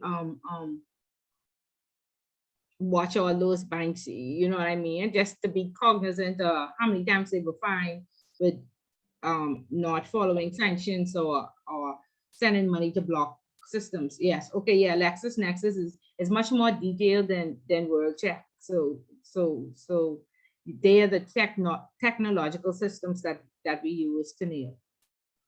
Felicia, they're the most common ones. I don't know. I know, well, I work at a Swiss bank and a lot of our Geneva members, they do their work, but I know personally, I work in OFAC every day, and OFAC runs at the end of each day. When we get the lists from Geneva, when they do their uploads, every morning I have to check to see if there were any hits or any new updates in regards to clients and their situations, and I have to clear them. And for every transaction that goes in or out, if there are any hits against any list that has already been uploaded, I have to clear those alerts. So Okay. we use OFAC. Okay, so are you keeping, because I know, okay, now a lot of banks don't like to spend money on these systems because they're very expensive, and 99% of the hits are what do you call it? No hits. And so therefore it takes time too to check to make sure it's no hit, especially when you don't have a date of birth or a country or some missing. So it takes a long time to investigate. Are you keeping your investigation? Yes, ma'am. So you are saving it to say, this is what I checked. Yes, ma'am. So my main priority is OFAC. And so OFAC is an all-day process for me. Our bank would have circumvented having to be as extensive. We only check for things 85% and up. But every day I have to save, it's a pending log and a closed log. So every morning I have to save the PDF to the pending log on the shared drive. And then I have to save the closed log. And anytime there's an incident, I have to log it in 3 places.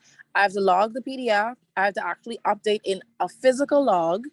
And then I also have to when I confirm via email that there were no hits or whatever the case may be, I have to save the email to a separate log that has the attachment of the log in it. So there are 3 places to actually check and see. And if there are hits, when I escalate them, that has to be logged as well. Yeah, because I just wrote somebody up because they normally have 100 hits a day, and they only have one person doing it. And so they say, oh, we don't have time. It's only me one. I'll be doing this all day. I said, well, they have to hire somebody else. Well, just Friday, I had 100 hits and it's only me one. And so but you cannot just say, I need to clear these hits. Like everybody's just focused on, I have 100 hits. I need to clear these today. No, you have to have a source document. So when audit comes behind, they can see, this is how you cleared it. Right. Source document. Yeah, so you have to save that. You have to save that and said, I verified that this passport, the date of birth says the 25th of January, 2022, and the queue is, but you have to keep that. And I noticed that a lot of persons, they just say, oh, I clear on my check based on your word. And then if you don't work there no more and an incident come up, then what record do you have? Yeah, so we spot check, Geneva spot checks us every quarter. I have to give comments for every single hit. And a lot of times, like you said, they are hits that don't make sense, but I have to say our client name is XYZ. related hit is name so-and-so, Oh. date of birth doesn't match, or TIN number is not the same. I have to go, when they say, someone asked for the source document, for us, for all of our clients, we keep their TIN numbers and their date of birth in this whole database we use a system called Globus. I have to now check Globus to make sure that the hit, let's say the client's name is Juan Carlos and our client is Juan Bertram Carlos. I have to confirm that the Juan Carlos that came as a hit may not have a middle name indicated. So I have to check date of birth or check TIN or check country of residence to ensure that it's not the same person. And we use that database of Globus as well as a client file to verify and confirm, because Juan Carlos could be Juan B. Carlos, but if the hit didn't have a middle name, I can't just say they're not the same person. Correct. Okay, Tanila's asking what is source document? Source document is, this is how I confirm that this is indeed not our customer. A copy of his passport would show the date of births are different. Okay, so just proof that you did indeed check, and this is my verification document. This is a copy of the document that prove that these are two different persons. Okay, and so you want to keep that. But what I've been seeing is a lot of persons just say, oh, I have 100 hits. Yeah, I checked the passport.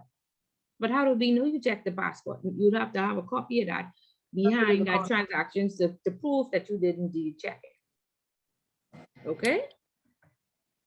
Okay, so there are directors and power of attorneys and all sorts of members on these accounts. You want to word check all of them. They are saying that in this book, they want satisfactory evidence of identity must be established for at least 2 directors, but I think the law has changed. The central bank is updating, say, for all. And some of these companies is have 25 directors and members and all sorts of foolishness, so you got to check all, because one of them could be Bin Laden or one of them could be for money laundering, and do you still open the account? So the more information you get, the more source document you have and the better decision you could make. And of course, you may say, well, of course, persons are compliant in the offshore world. Like I say, most sales persons, they work on commission. Ms. Bullitt, you making it too hard to do business. I can't access customer for this. The law says this, especially in the Swiss banks. In the commercial banks, in the Canadian banks, you won't have as much pushback. But because all those laws are trickled down from Canada and they're way more strict. But in the Swiss banks, you trying to stop us from getting paid this week, you don't want us to make this money, blah, blah, blah, and what have you. And so you want to ensure that you're not intimidated. You want to ensure that you're independent of the business. You're not transactional. They ain't telling you talk to this customer or explain this to the customer. They're not using the terminology. Compliance, block it. Or compliance, want more information. You have to train your persons to don't use compliance at all. The institution has request more information. Our policy states that we need A, B, and C. Okay, stop this compliance, do this in compliance. Just tipping off. You want to be very, very careful with that. Okay. All right. So like I said, just an overview of customer due diligence. I have a risk assessment that came from the Securities Commission that I want us to go through so we can look at the types of questions that they ask, and then we want to see, can we answer these questions or do we know how to? Okay, so we are going to look through that. There was one on the country, but they had it online and they took it down. I wanted to do that one. So you could see the different threats, like they asked, do we consider Freeport being a threat? Do we think we have a big human trafficking problem? Do we have a drug trafficking problem? Do we have a prostitution problem? So, but they took that one down. So we'll look at the one that they still have up. But before we go on, are we good now with customer due diligence? Do we understand what is required? Let me see who I am. Perfect. Yes. Good. Okay, good. All right. Okay. So let me try and see if I can pull it up. Okay, here it is. share the screen. Okay, so this is what we would have gotten from the commission. I think it's for the corporate service providers. So they want, they said the Bahamas has committed to implement and maintain appropriate and effective regimes, including a vigorous national risk assessment framework. As a part of the regime, the Bahamas is conducting a national risk assessment to ensure that the company's AML TPF regime is current and modeled to address appropriate and relevant risks. The objective of this National Risk Survey is to gather information and data to assist Commission in a Commission's risk assessment of the sectors for which is it responsible as a part of the National Risk Assessment. So this was specifically for financial and corporate service providers, right? And so this is what they wanted to you to fill out and confirm. And this had to be in by December 17, and by the 30th, they were saying, we had a 10% response from the industry. Can you please send in your assessment? If nobody has sent it in, we may have to send out a fine, and then some companies got a fine for not submitting it. Okay, so they always say that they, just asking you, but if you don't provide it, then you get a fine. Okay, by a certain date. They normally give 2 or 3 extensions, and then that's it. Okay, so they ask you, they want to know what type of corporate structure you have, whether it's a sole proprietorship under the Companies Act, international business, or other. And then which of the following financial services do you provide? So this would have gone to like a Greenleaf, or it's a money brokering, mortgage brokering, anybody who has a license under this Financial and Corporate Service Providers Act. And quite a number of companies have that. Okay, and custody of digital assets. So this would go into FTX, I guess, if you do credit extension, if you do debt collection, payday and advanced services, a wallet service, if trading commodities. So even though you may have a banking license, you may have this license as well, and so you have to fill it out. And so you would find that if you have 3 or 4 different licenses, there is a survey that come in for each type of license that you have. Okay, which of the following corporate services do you provide? Do you incorporate? Are you the registered agent? Do you administer IBCs? Do you do nominee agreements or nominee shareholders? Do you act as a nominee? Are you a director? Do you have any international business company, international IBC companies as clients? Yes or no? And if yes, how many? Okay, so now you know that the structure has to be in place, and you have to know how many IBCs you have. Do you have any exempted limited partnerships as clients? And if you do, yes, then how many? And now, like I said, the first time Ms. Bullitt filled out one of these questionnaires, I just said yes, yes, yes, yes, yes. How many we have? We have but 30, approximately, right? And then they said, send us a list with all of them. And the department did not have a list. So we had to go around and create all these things. And so when you answer these surveys, please make sure that you have source document to prove. And this is not, you shouldn't be having the list of IBCs. The corporate department or the operation department should have it. So you have to hold them responsible. I need a list of IBCs. I need a count on it, and I need this monthly, just so when these things come around, it can already be prepared. Let them get into the habit of doing it every month, because like I said, these come out sometimes every quarter. Okay. How long have you been a licensee of the commission? Does the company have a documented board or senior approval AML compliance program? When you put yes, but you see where it says but not approved, it first has to be approved by a board of directors, and then it has to go as a part of your framework to be approved with the risk assessment and the risk appetite and your risk ratings. When you say yes, please make sure it's yes and it's approved. So if it's in review, say Yes, but it's not approved. Because like I said, they are going to check everything. How frequently does your financial institution review and update its policies? As needed. Don't put never. And if it is monthly, again, they're going to check. They'll say, send me a copy of the last 5 that you updated. Okay? Do you keep and maintain records for customer due diligence at least 7 years since the start of the client relationship? Who could answer that? You all there? You all following me? Yes, Yes. they could do 5 to 7. 5 to 7. No, no, no. Which mean, one is 7. this? Just the Securities Commission. Or 7. It's Okay. 7 then. Right. Legislation is 5. Sorry. Okay. Yeah. So no, central bank is 5. Central banks are 5 and security is 7. And I think compliance commission is 7. So can you put no there?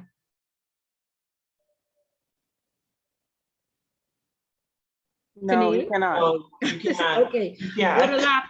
What'll happen if you put no there and They submit? can start looking into your finances of what businesses you have and your policies and your procedures to say incorrect with regulators. Right, because that's the first statute, one of the statutory requirements not being met, right?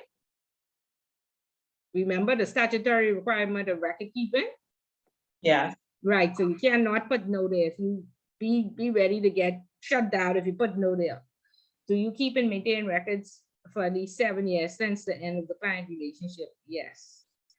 Do you keep and maintain records for transactions for at least 7 years? Okay, so they asking you at the since the start, at the end, and do you keep and maintain records for transactions for at least 7 years? Yes.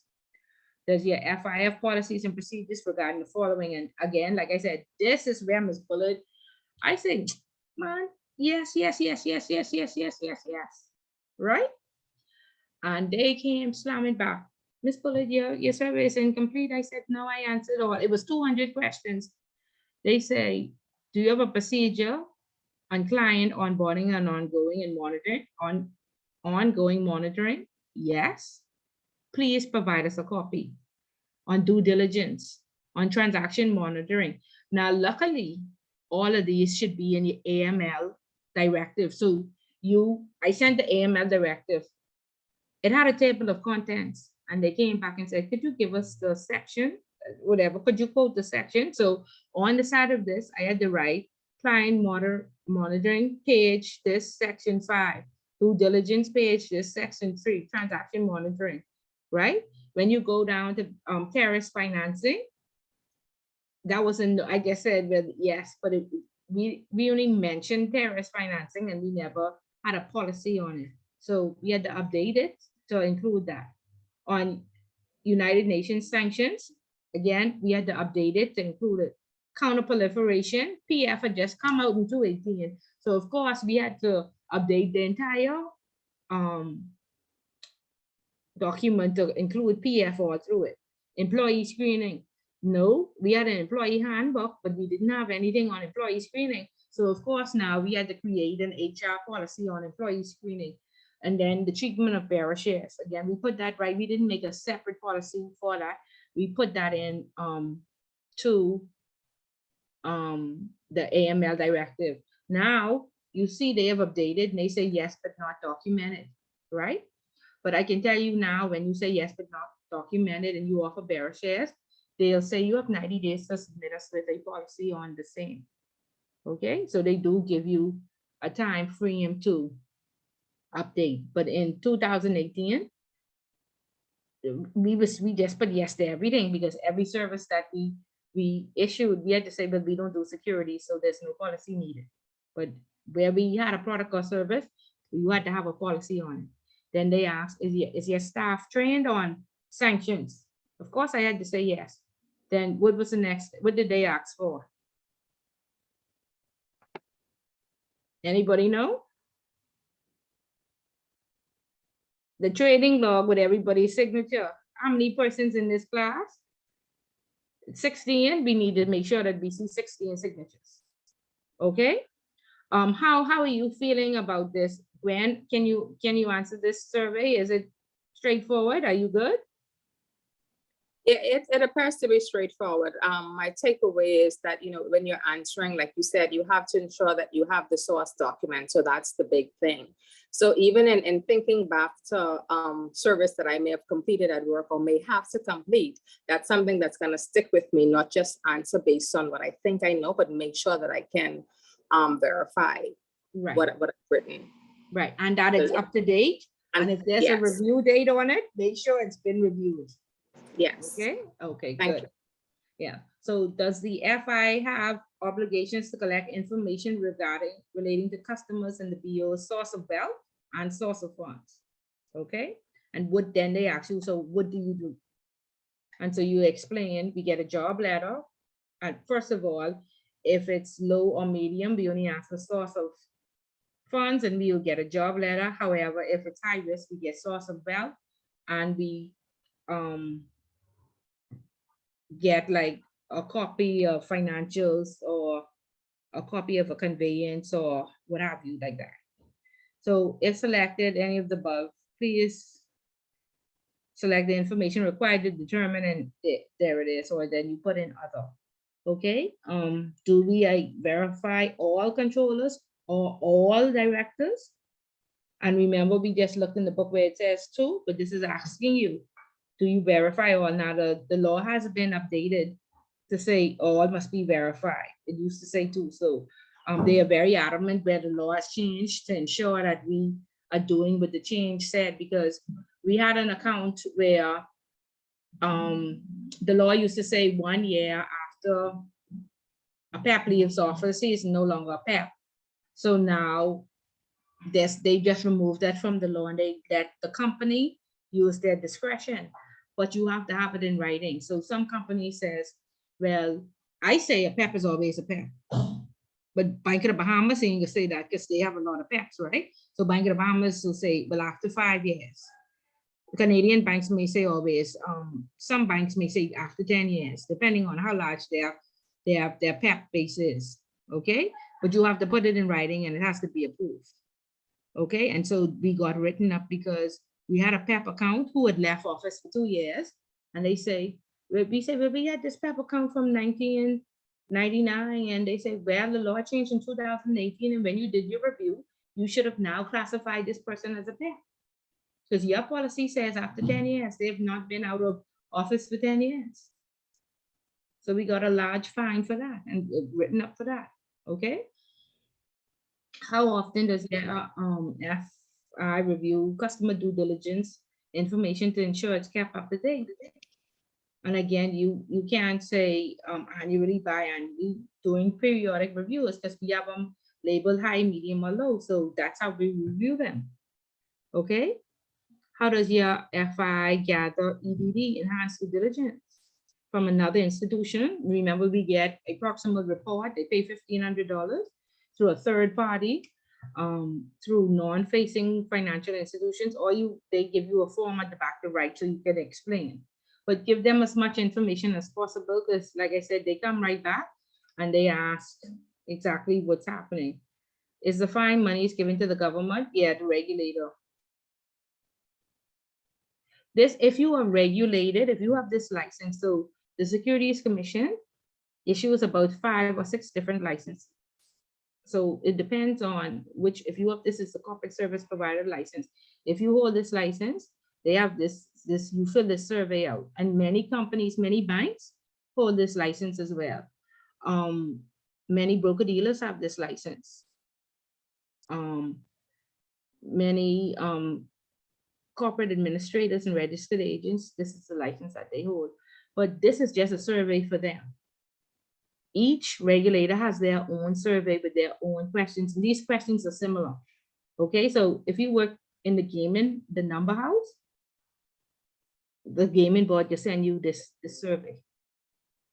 Okay, or something similar to this. Each regulator is doing it. Okay. Okay. Yeah. So somebody in Ireland have to do this. Okay. So what is the breakdown of your client base? Okay. Natural and legal persons, and they want percentages. And like I say, again, it's not your duty to take this information, but you must ensure that it's being done. So the operations department, the finance department, or what have you, or maybe the finance department keeps the asset value and the natural persons are done by the operation department, but you need to know where to get this information from, and it has to be correct. Okay, because they do check it. And another form comes out, it's the AML return.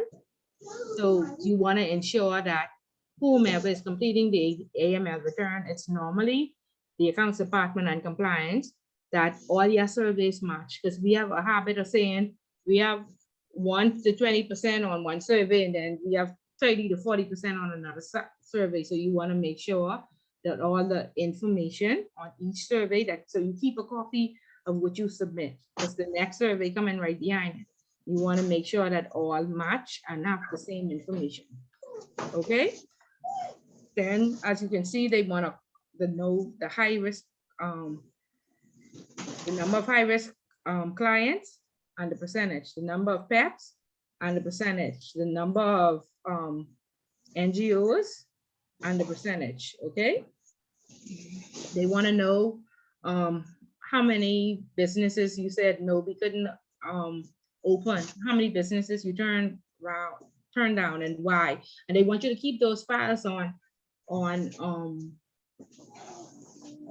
file. They want you to don't just say put it in the shredder and open that account, because what we found was that a lot of businesses, if they get turned down by one company, they just go to another company. And you know, we had somebody who said that they were developing the 53rd state in the United States.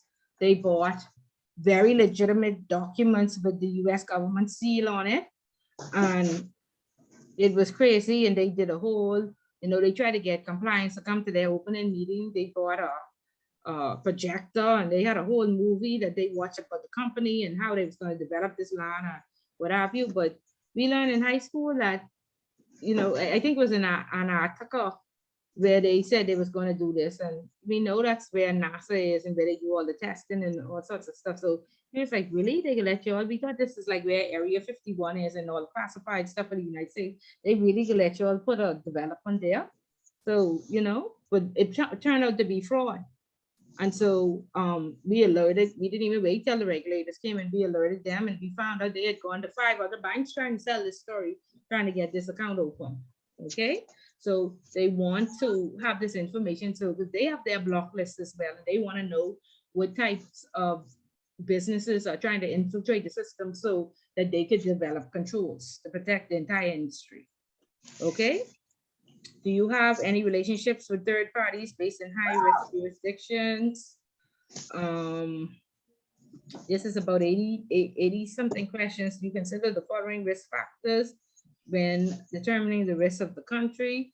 And again, this is, I think this is one of your questions. We're going to talk about risk profiling next week, but these are the categories that normally make up a risk rating. This is the methodology: the customer type and profession, country, domicile, source of business, size of transaction, types of assets. These are the categories that you find on a risk rating. And it's normally 10 to 14 categories, and then we add all that together and then decide whether the person is high, medium, or low. Does the financial institution conduct risk assessments on any of the following? The launch of a new product, the launch of a new business practice, and then they ask for a copy of it. Okay.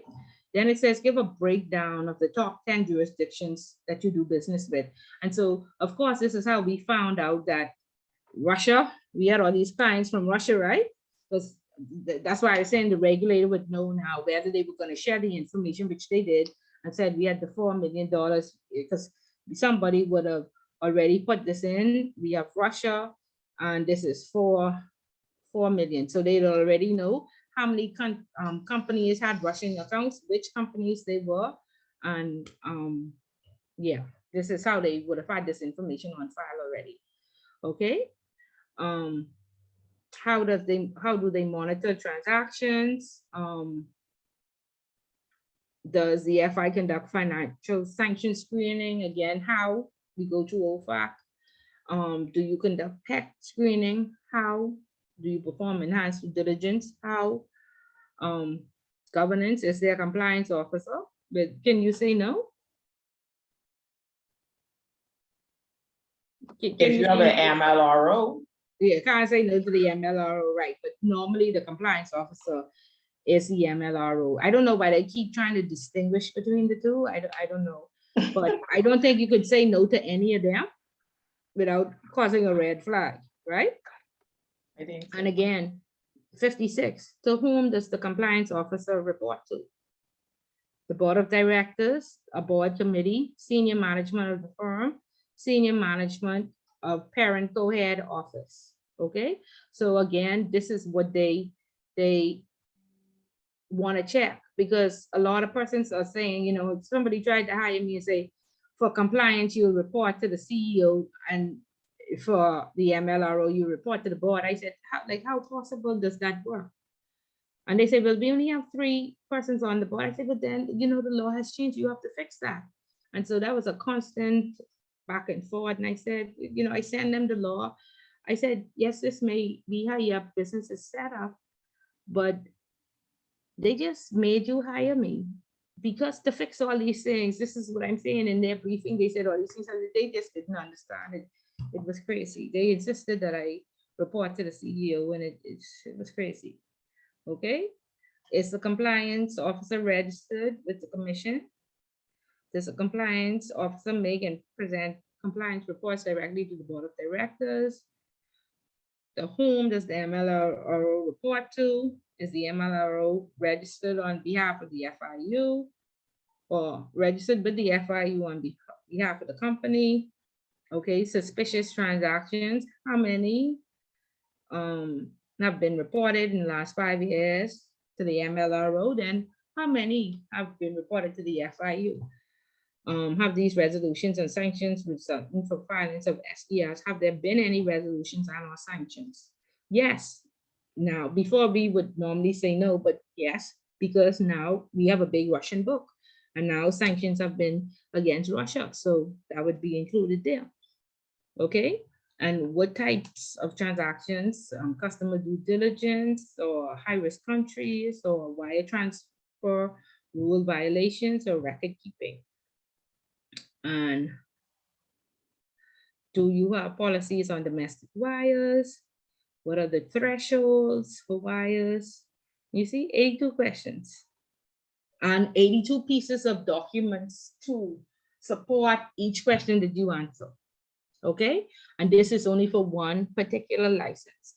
If your company has 4 licenses, you can expect one of these 82 to 100 questions on each type of license that your company holds.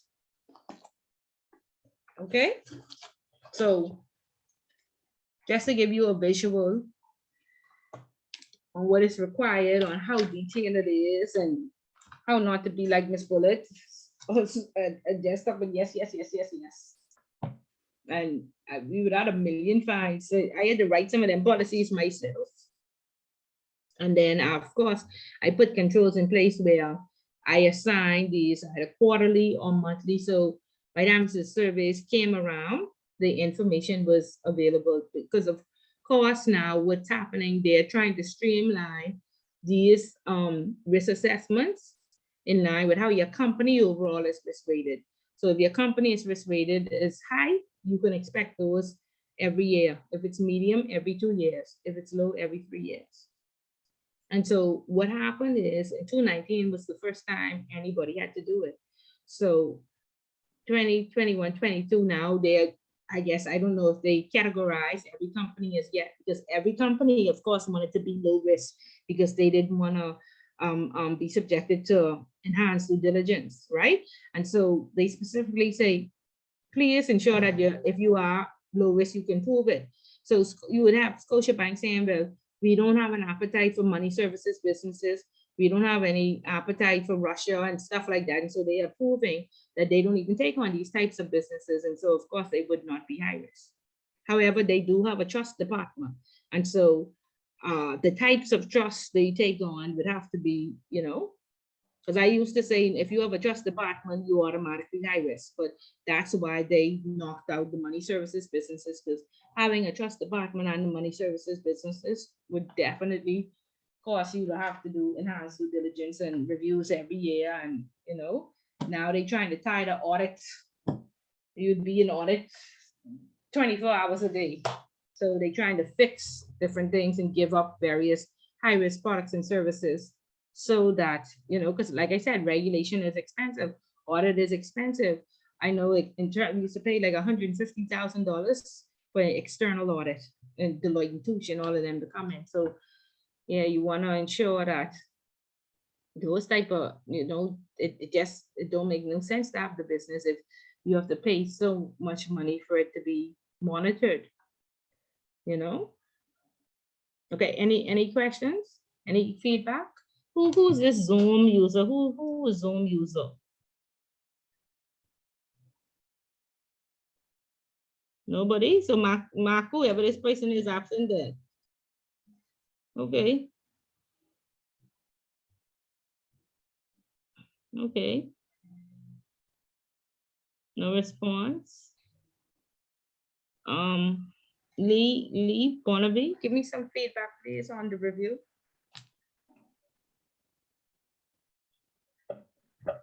Pardon me, what would you like feedback on? Sorry.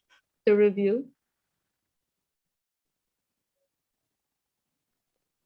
You know, I don't work in banking, so when I come to class, I normally just take stuff in and go back and read up on it to get a better understanding. Okay, but were you a part of the class just now? Yes, I was. Okay, so what did you learn? I learned that you have to do proper due diligence and research and keep proper filing and stuff like that of your clients. Okay, and so if you were a compliance officer, can you fill out that report that the regulator is going to say you have a timeline or a deadline to meet to hand it in? Yes, I would be able to. Okay, okay, good. Mikhail, what about you? Give me some feedback. I think looking at that particular form was very interesting. It's a different, I guess it is similar to what we were doing in class, but it's interesting to, I guess, see how it's applied, because my main takeaway was it's really about making sure that you know where to find this information. Like you were saying, as a compliance officer, you might not be responsible for all of these individual parts, but you need to make sure that for the organization you work for, that each department is doing what they're supposed to do, so that when it does come time to file this information or to give an account for this stuff, that the information is on hand, and again, you know where to find it. So that was interesting. So it's not necessarily just the compliance officer's responsibility to know all of this stuff. Right, and very good. And remember, compliance is the liaison person, but the regulator. So you can't be there like financing, do what they're supposed to do. Audit say they was busy. When I went over the credit, they didn't have the policy. You can't say that because you are the gatekeeper, right? Because they will ask you, what did you write a report to the board? Did you report this person? Can you show me your escalation process? It could be totally only you they speaking to. They may request an audience with the CEO, but of course, you know, the CEO could just throw you under the bus. So you have to ensure that this is how you ensure that the organization stays compliant. Okay, so you're doing your checks and balances so you can knowledgeably answer these questions and provide sound source document. I mean, if you see the foolishness that they provide to me, one on the banking side, I think they'd asked if we have a succession plan, and of course I said yes, and they asked for it. And if you see the garbage that came from, I mean, senior management on with this succession, I said, I'm embarrassed. I cannot submit this. They said, okay, well, that's what we did. I said, okay. I submitted it, and I made Central Bank tell them they have 48 hours to, one word they use, to make a sensible plan, because it was ludicrous. I sent all kind of disclaimers. I'm sorry.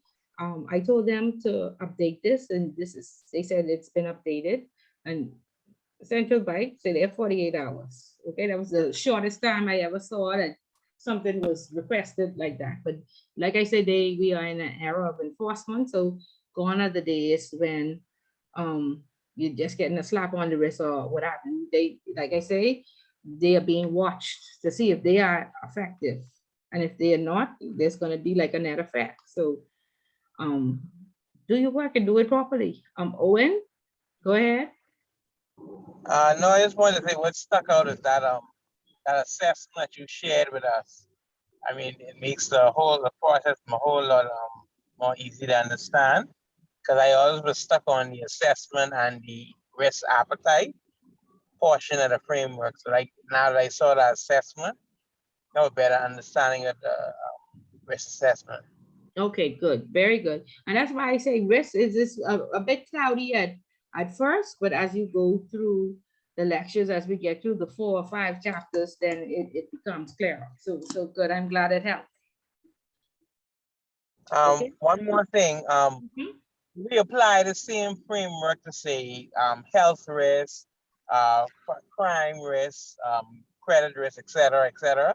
Yeah, a portion, like I'm surprised we didn't see it unless I skipped over it, but they do. Remember I showed your last class, somebody had asked.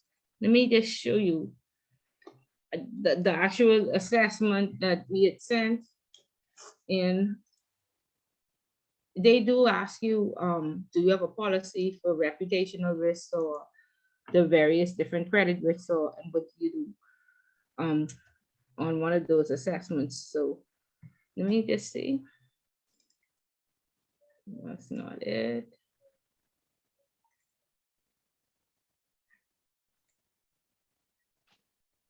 Oh, I didn't write this again. Hold on.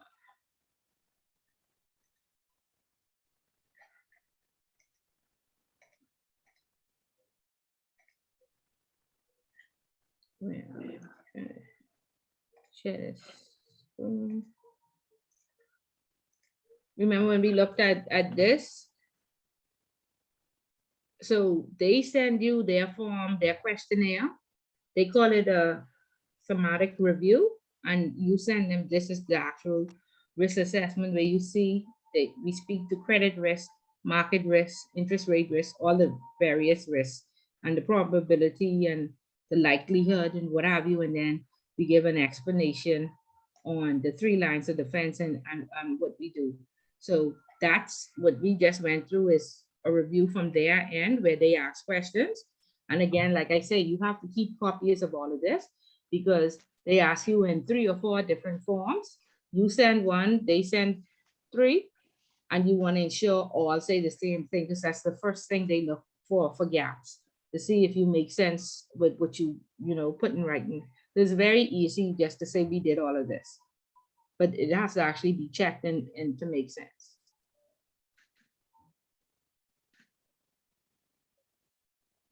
Okay? We good? Perfect. Okay, good, great. Any other questions or concerns? Ms. Bullard, I have a concern, but not related to the material that was given today. Okay. Regarding, I think it's question 2 about sanctions, basically a robust sanction compliance program.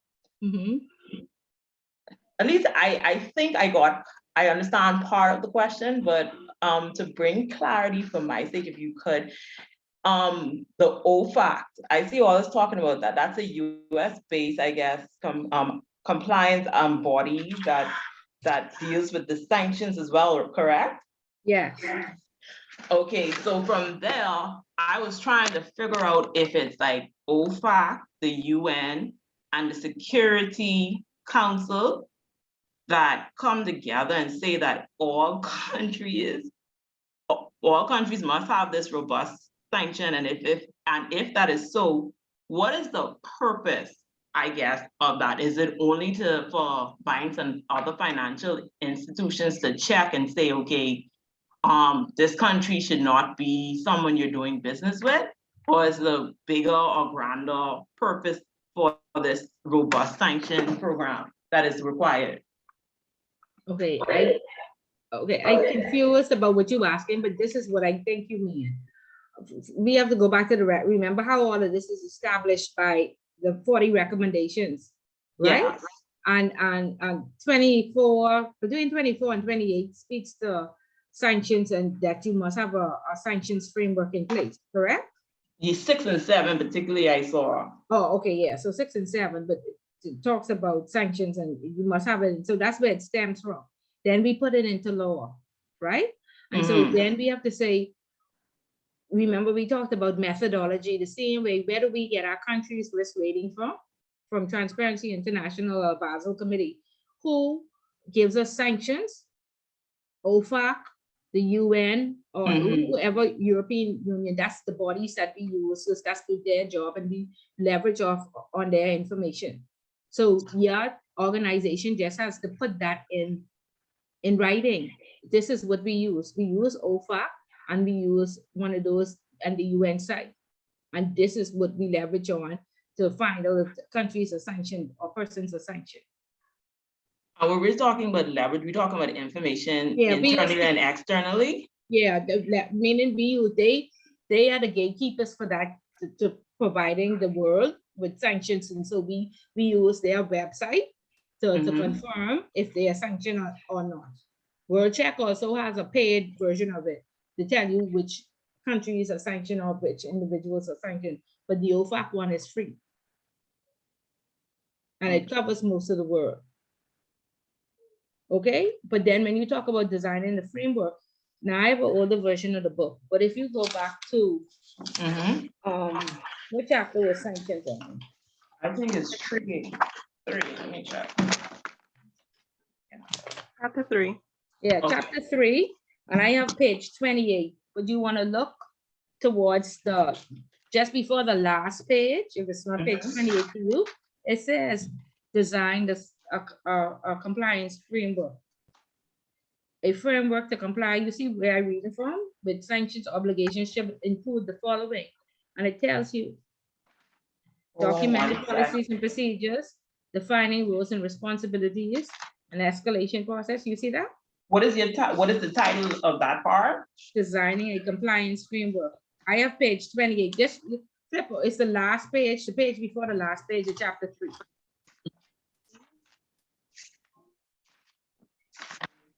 Page 28 at the top. Okay. All right. Right. So this page 28 tells you exactly what should be in the framework. Right. And you could give an example defining the roles and responsibilities. So the compliance officer or the compliance department or the AML compliance officer will be responsible for checking over. Sanctions lists and screenings. Our system scans on names every night. Assurance checks. Who was it? Felicia, who said that somebody is coming check her every 3 months. Okay. Assurance of the quality of the investigation. She has to have source documents so they can make sure that she indeed looked at Julio Gonzalez's passport. Okay. Thorough and continuous integration of results. We already know that 99% of these hits could be false negatives. We do want to make sure that she don't say, oh, I have 100 hits today. Click, click, click, click, click. That one hit, it shut down your entire business. And a lot of companies found that that one hit was checked, approved by 4 levels, and they saw it months before, but they just ignored it and they didn't have any source. We had a person that went to jail, right? Came out on bail and opened an account with us. And when we opened the file, we saw a picture of the customer in handcuffs, but it was in Mandarin. And they approved that account because that was in Mandarin. Nobody said, but why the customer in handcuffs? Went through 3 levels of approval. So of course we got fined because that man had already been charged. And our policy said, you cannot open an account for somebody who was charged.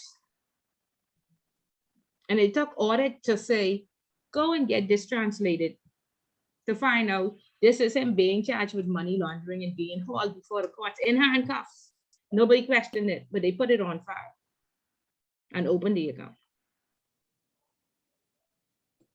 So would an example of an escalation process be the account opening, the account open officer who makes the profile. Then if they monitoring how they're supposed to monitor and they find something suspicious, it would go a suspicious transaction report made to the MLRO, who further confirms or denies this. And then it's escalated to FIU and then law enforcement if necessary. Yeah, well, the FIU will deal with law enforcement. Okay. They do their investigation too, and then they turn it over to the police. All right. Yeah. Thank you, Ms. Bullitt, because it was giving me kind of a block. But escalation to inside, just meaning that if, let's just say a junior person is complete the sanctions, she would then tell her manager would then tell compliance will tell the board of the compliance committee. And they would make the decision. Okay. Because remember now, compliance is just advising the business. We don't really make decisions, we advise. And if they don't listen to us, then we report. That's our address. But we don't want to become operational. And a lot of times we are. So that means that there's no proper segregations of duties. We have to check in the checker. And that's a major, major risk. Okay, we need a preparer and a verifier. And you call it a 4-eye check. You can't have you preparing, you verifying, and you approving. You're bound to make a mistake. Okay, and we have those people like that who think they know it all. You will never know it all, okay? I still have to do research. As I always say, listen, I have a lot of things in my head, but I have to go and do research. I gotta look it up. I gotta check. I don't know every law. I know where to find the law. So you must be information seeking, but don't think that you must know everything. And I say, I have my own network. Let me call somebody who works with that every day and would be more familiar. Okay, so yeah, have your resources. But don't try to be a know-it-all, and don't, like I say, I still just have to, I think this is what it is, let me check. Okay, and sometimes your research has been updated and, you know, it may change. And that's why I say you keep your library because you still have a foundation. You just need to make sure it's current.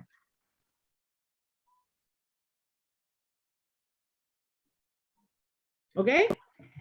Yeah. Any questions or concerns? No? No? Okay. All right, guys, we'll have a fabulous weekend and be cognizant of the time frame and make sure that you have the chapters, at least look at the homework questions and see if you can answer them. Look at the classwork, attempt, and like I say, by the time you get to the final exam, you'll be fully prepared. Okay, Yes, just calls for a little bit of organization. Miss Bullard. Yes. Can you make sure that because I was trying to find it on the YouTube. The last 2 classes I think wasn't posted as yet. Okay, can you call directly Miguel? You all have a cell number. Look in the thing, call him on his cell. Okay, then will do. Thank you. Yeah. Okay. All right. So y'all take care, and we'll see you next week. Have a great week. You too. You have a good week, You guys. too. Thank you. Good afternoon.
What are you doing in Brazil? Great, Granny. I didn't tell you what happened between